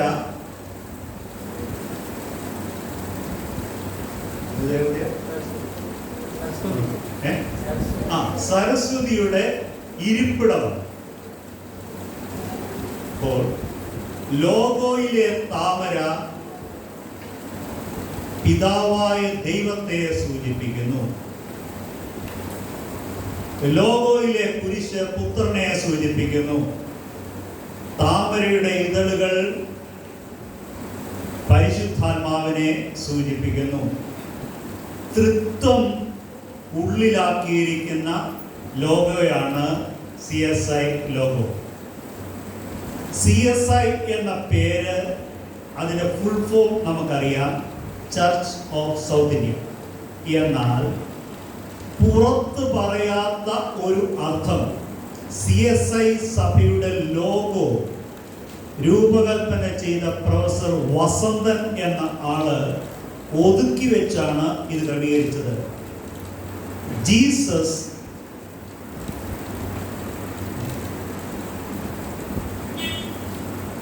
Christ is the savior of India.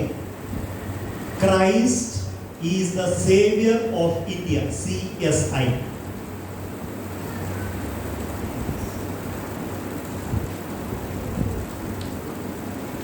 ഇതിന് മറ്റൊരു പേരാണ് എടുത്തത്, ചർച്ച് ഓഫ് സൗത്ത് ഇന്ത്യ. പക്ഷേ രൂപകൽപ്പന ചെയ്യുമ്പോൾ Christ is the saviour of India. അതുകൊണ്ട് ഭാരതത്തിൻ്റെ ദേശീയ പുഷ്പത്തെ സഭയുടെ ലോഗോയിൽ ഉൾപ്പെടുത്തി. എന്താണെന്ന് നടക്കേണ്ടതെന്നറിയാമോ? Christ the saviour of India എന്ന് അറിയപ്പെടണം, ആയിത്തീരണം.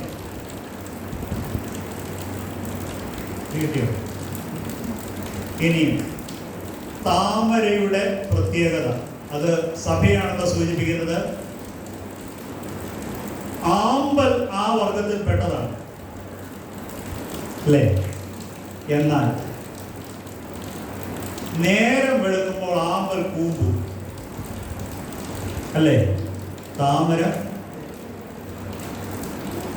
തമിഴിൽ തമ്മിപ്പൂവ് എന്ന് പറയുന്ന താമര സൂര്യന്റെ പ്രകാശത്തിൽ വിടരുന്നതാണ്.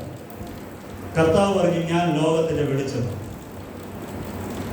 അപ്പോൾ യേശുക്രിസ്തുവിനെ കണ്ടുമുട്ടുന്ന വിശ്വാസ സമൂഹത്തെ, അല്ലെങ്കിൽ യേശുക്രിസ്തുവിലേക്ക് നോക്കുന്ന വിശ്വാസ സമൂഹത്തെ താമര സൂചിപ്പിക്കുന്നു. ഇനി വെള്ളം പൊങ്ങിയാൽ താമര മുങ്ങിപ്പോകുമോ ഇല്ലയോ? ഒരൊറ്റ വെള്ളത്തിന് താമരയെ മുക്കാൻ പറ്റത്തില്ല. വെള്ളം പൊങ്ങുന്നതിനനുസരിച്ച് താമര മുകളിലോട്ട് പോകും. ഒരു ദൈവവൈദ്യനെ ഈ ലോകത്തിന്റെ വെള്ളം മുക്കിക്കളയത്തില്ല. അത് ജീവനുള്ളത്തോളം കാലം അതിനെ അതിജീവിക്കും.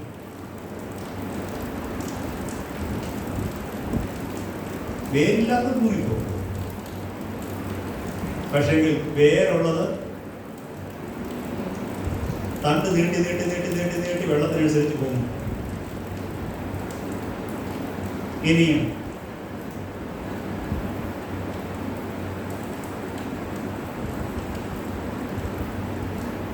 താമരയുടെ മറ്റൊരു പേര്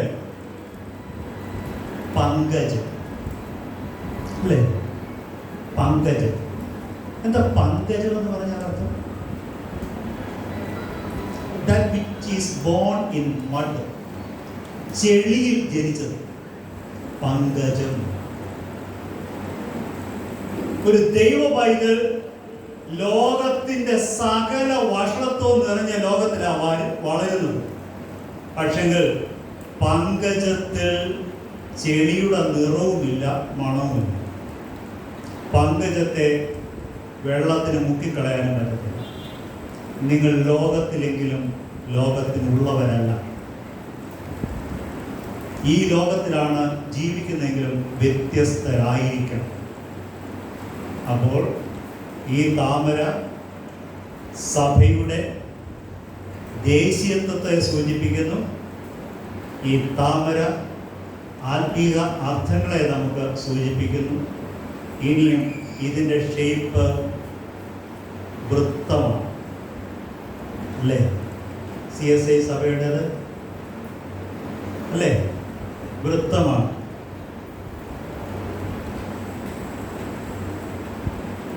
ദൈവസ്നേഹം നമുക്ക് വളരെ വ്യക്തമായിട്ട് അറിയാവുന്ന വാക്യം. അവനെ നൽകുവാൻ തക്കവണ്ണം ലോകത്തെ സ്നേഹിച്ചു. യോഹന്നാൻ ശ്ലീഹായുടെ പദപ്രയോഗം അനുസരിച്ച് ലോകം എന്ന് പറഞ്ഞാൽ എ സൊസൈറ്റി വിത്തൗട്ട് ഗോഡ്. ദൈവത്തെ കൂടാതെയുള്ള സമൂഹത്തെയാണ് ലോകം എന്ന് പറയുന്നത്. അവൻ വിശുദ്ധനാണെങ്കിലും അവൻ ലോകത്തെ മുഴുവൻ സ്നേഹിച്ചു. CSI സഭയുടെ ലോഗോയിൽ 2 കാര്യങ്ങൾ എഴുതി വെച്ചിട്ടുണ്ട്. ഒന്ന്, that they all may be one. അത് മുകളിലാണോ താഴെയാണോ? അത് താഴെയാണോ മുകളിലാണോ? മുകളിൽ. ഏത് സഭയും അതിൻ്റെ പേര് മുകളിൽ എഴുതാൻ ആഗ്രഹിക്കുമ്പോൾ CSI സഭയുടെ ലോഗോയിൽ വേദവാക്യമാണ് മുകളിൽ എഴുതിയിരിക്കുന്നത്, സഭയുടെ പേര് താഴെയാണ്.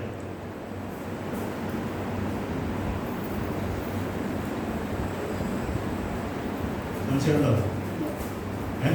എടുത്ത് നോക്കുന്നുണ്ട്.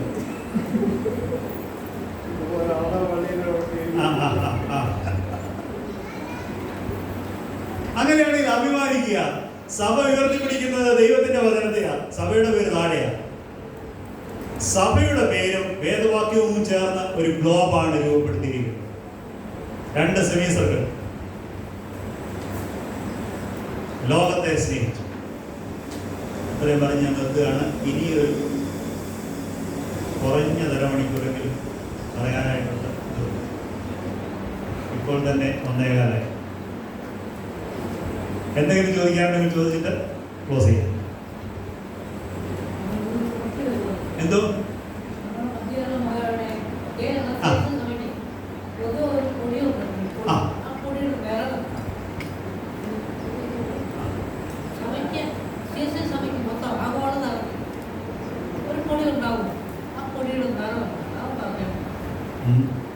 CSI സഭയുടെ ലോഗോയിലെ കളറുകൾ ഞാൻ പറഞ്ഞു.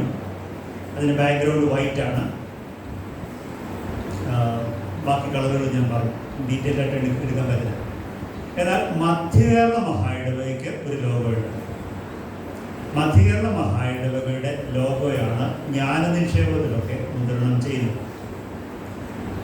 മധ്യകേരള മഹായിടവകയുടെ ലോഗോ രേഖപ്പെടുത്തിയിരിക്കുന്ന പതാകയാണ് നമ്മൾ സെൻറ്റ് ജെയിംസ് ഡേയിൽ ഉയർത്തുന്നത്. അതിൻ്റെ കളറ് ഒന്നുകിൽ വയലറ്റ് അല്ലെങ്കിൽ ബ്ലൂ. അച്ഛന്മാർ സർപ്ലീസ് സ്റ്റോൾ ഉപയോഗിക്കുമ്പോൾ ഒന്നുകിൽ വയലറ്റ് കളർ അല്ലെങ്കിൽ ഡീപ്പ് ബ്ലൂ. അതാണല്ലോ ലിറ്റർജിക്കൽ കളർ. അതാണ് മധ്യകേരള മഹായിടവകയുടെ ലോഗോയുടെ കളർ. അത് ഇതുപോലെ തന്നെ വീണ്ടും ഒരു 3/4 മണിക്കൂർ പ്രസംഗിക്കേണ്ട വിഷയമാണ്. അതിൻ്റെ നടുക്ക് നമ്മൾ മറ്റൊരു കുരിശ് കാണുന്നുണ്ട്. ആ കുരിശ് ഇംഗ്ലീഷ് അക്ഷരത്തിലെ എക്സ് പോലെയാണ് ഇരിക്കുന്നത്, അല്ലെങ്കിൽ നമ്മുടെ ഗുണനചിഹ്നം പോലെയാണ് ഇരിക്കുന്നത്. അത് 3ാമത്തെ ടൈപ്പ് ക്രോസ് ആണ്. അതിനെ സെന്റ് ആൻഡ്രൂസ് ക്രോസ് എന്നാണ് വിളിക്കുന്നത്. ലാറ്റിൻ ക്രോസ്, ഗ്രീക്ക് ക്രോസ്, ഇത് Saint Andrew's cross. Saint Andrew's cross എന്ന് പറയുന്നത് ഇത് സ്ഥാപിച്ചിരിക്കുന്നത്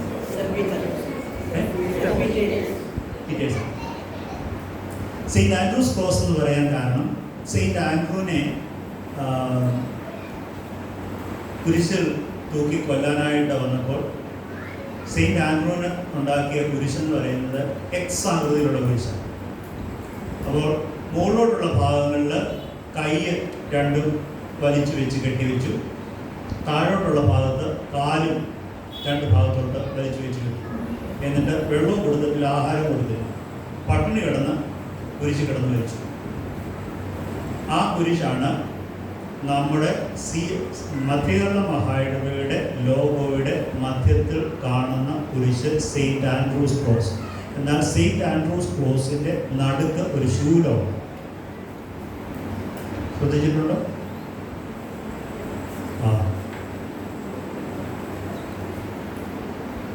കേരളത്തിലെ ക്രിസ്ത്യാനി പറയുന്ന ഒരു പാരമ്പര്യമുണ്ട്. ഞങ്ങൾ ആരാണെന്നറിയാമോ? സെയിൻറ്റ് തോമസ് ക്രിസ്ത്യാനികളാണ്. സെയിൻറ്റ് തോമസ് എങ്ങനെയാണ് മരിച്ചത്? മൈലാപ്പൂർ വെച്ച് കുന്തമുനയേറ്റ്. അതാണ് ആ കുന്തം അവിടെ മധ്യഭാഗത്തായിട്ട് കാണുന്നത്. ആ കുന്തത്തിന്റെ മുകളിൽ ഒന്നുണ്ട്. എന്താണ്? കുരിശുണ്ടെങ്കിലേ കിരീടവും. ഇനി ധാരാളം പറയാനുണ്ട്, നിർത്തുകയാണ്. കാരണം മണി 1:30 എന്തെങ്കിലും ഇനി ചോദിക്കാണെങ്കിൽ ചോദിക്കാൻ നിർത്താം. ക്ലോസ് ചെയ്യാം.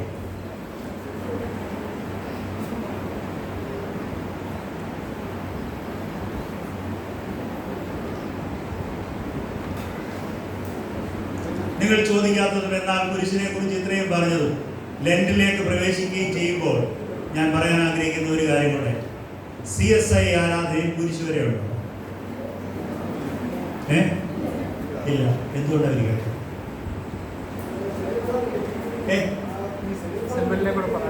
അത് പറയണോ?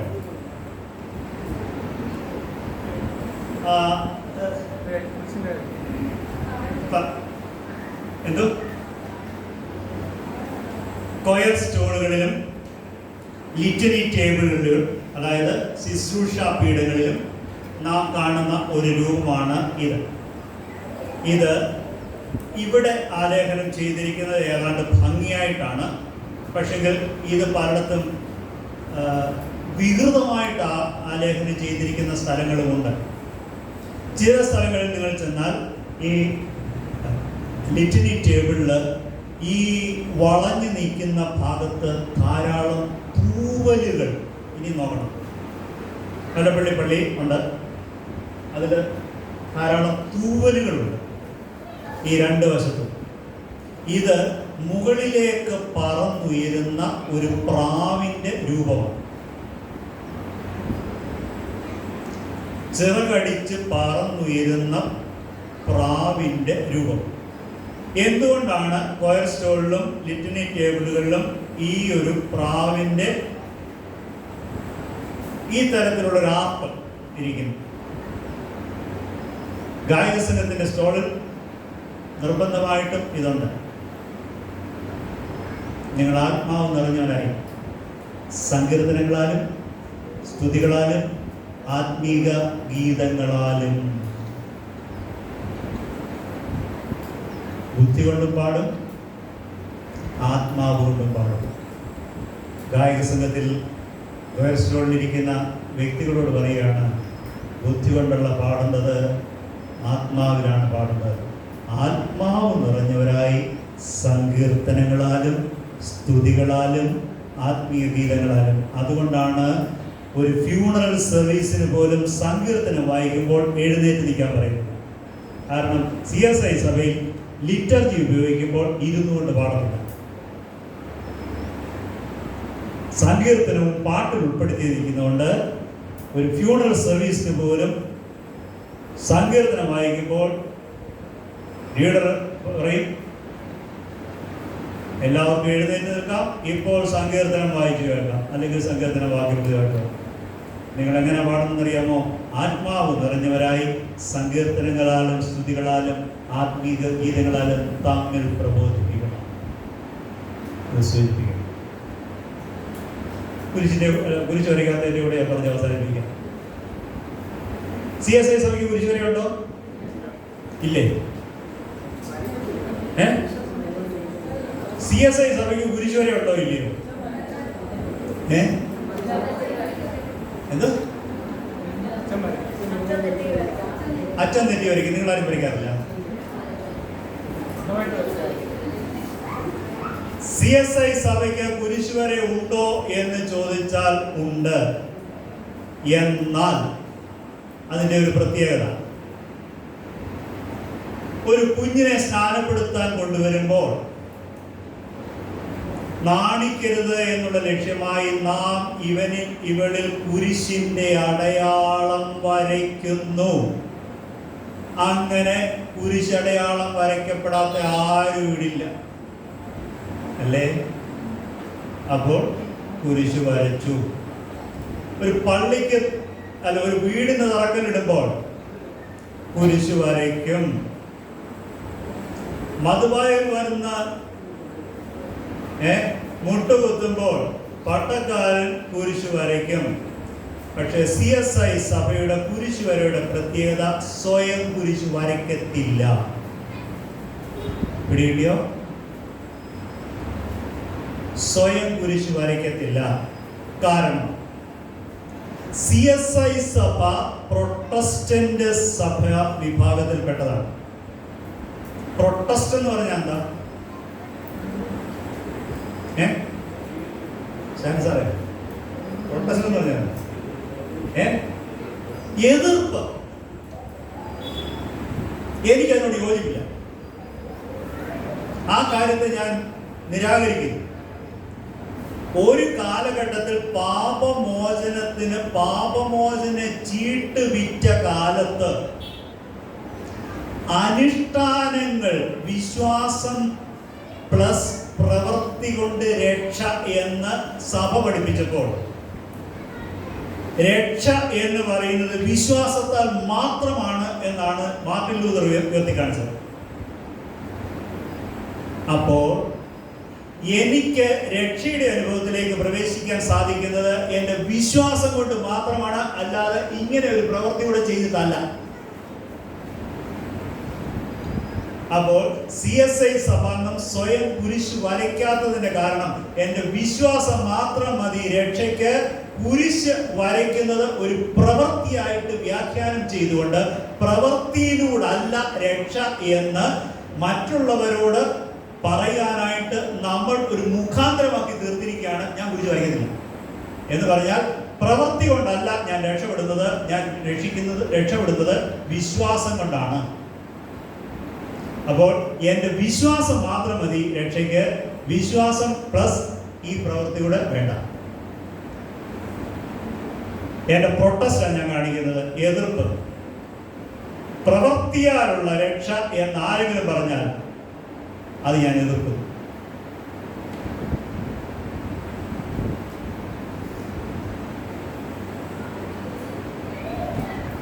എന്നോട് സഭയിൽ ഇരുന്നപ്പോൾ 3 വർഷമായിട്ട് ആരാധനയ്ക്ക് സംബന്ധിക്കുന്ന ഒരു യുവാവ് മറ്റൊരു മതവിഭാഗത്തിൽപ്പെട്ടതാണ്. സ്നാനപ്പെടാനായിട്ട് എൻ്റെ അടുക്കൽ ആവശ്യപ്പെട്ടു. അതിന് വേണ്ടുന്ന ക്ലാസ്സുകൾ കൊടുത്ത് സ്നാനത്തിന് തയ്യാറായപ്പോൾ ചിലർ അവൻ്റെ വീട്ടിൽ നിന്ന് ഇറങ്ങാതെ പഠിപ്പിന് തുടങ്ങി. എടാ, CSIയിലെ അച്ഛൻ വെള്ളം നിന്റെ നേരെ തളിച്ചാണ് സ്നാനപ്പെടുത്തുന്നത്, അതുകൊണ്ട് രക്ഷപ്പെടുത്തുന്നു.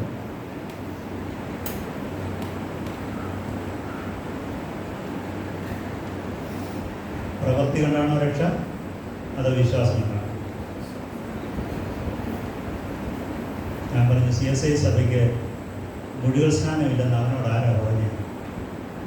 ഞാൻ 10-12 യുവജനങ്ങളെ പറഞ്ഞു, അടുത്തുള്ള തോട്ടിൽ താറാവ് അങ്ങോട്ടും ഇങ്ങോട്ടും പോകുന്ന സ്ഥലമാണ്. അവിടെ ഒരു 2 പാക്കറ്റ് ബ്ലീച്ചിങ് പൗഡർ കൊണ്ടുപോയി ഇട്ട് വൃത്തിയാക്കിക്കോ, ഞാൻ വെള്ളത്തിൽ ഇറങ്ങി സ്നാനപ്പെടുത്താൻ പോകും. എൻ്റെ ഒരു ജോഡി ഡ്രസ്സ് പോയാലും വേണ്ടില്ല. സർപ്രൈസ് സ്റ്റോളും ഇട്ട് വെള്ളത്തിലിറങ്ങി അവനെ സ്നാനം. ഫോട്ടോ എടുക്കാനായിട്ട് വന്ന ഫോട്ടോഗ്രാഫർ ക്യാമറയും കൊണ്ട് വെള്ളത്തിൽ ചാടി ഫോട്ടോ എടുക്കണം.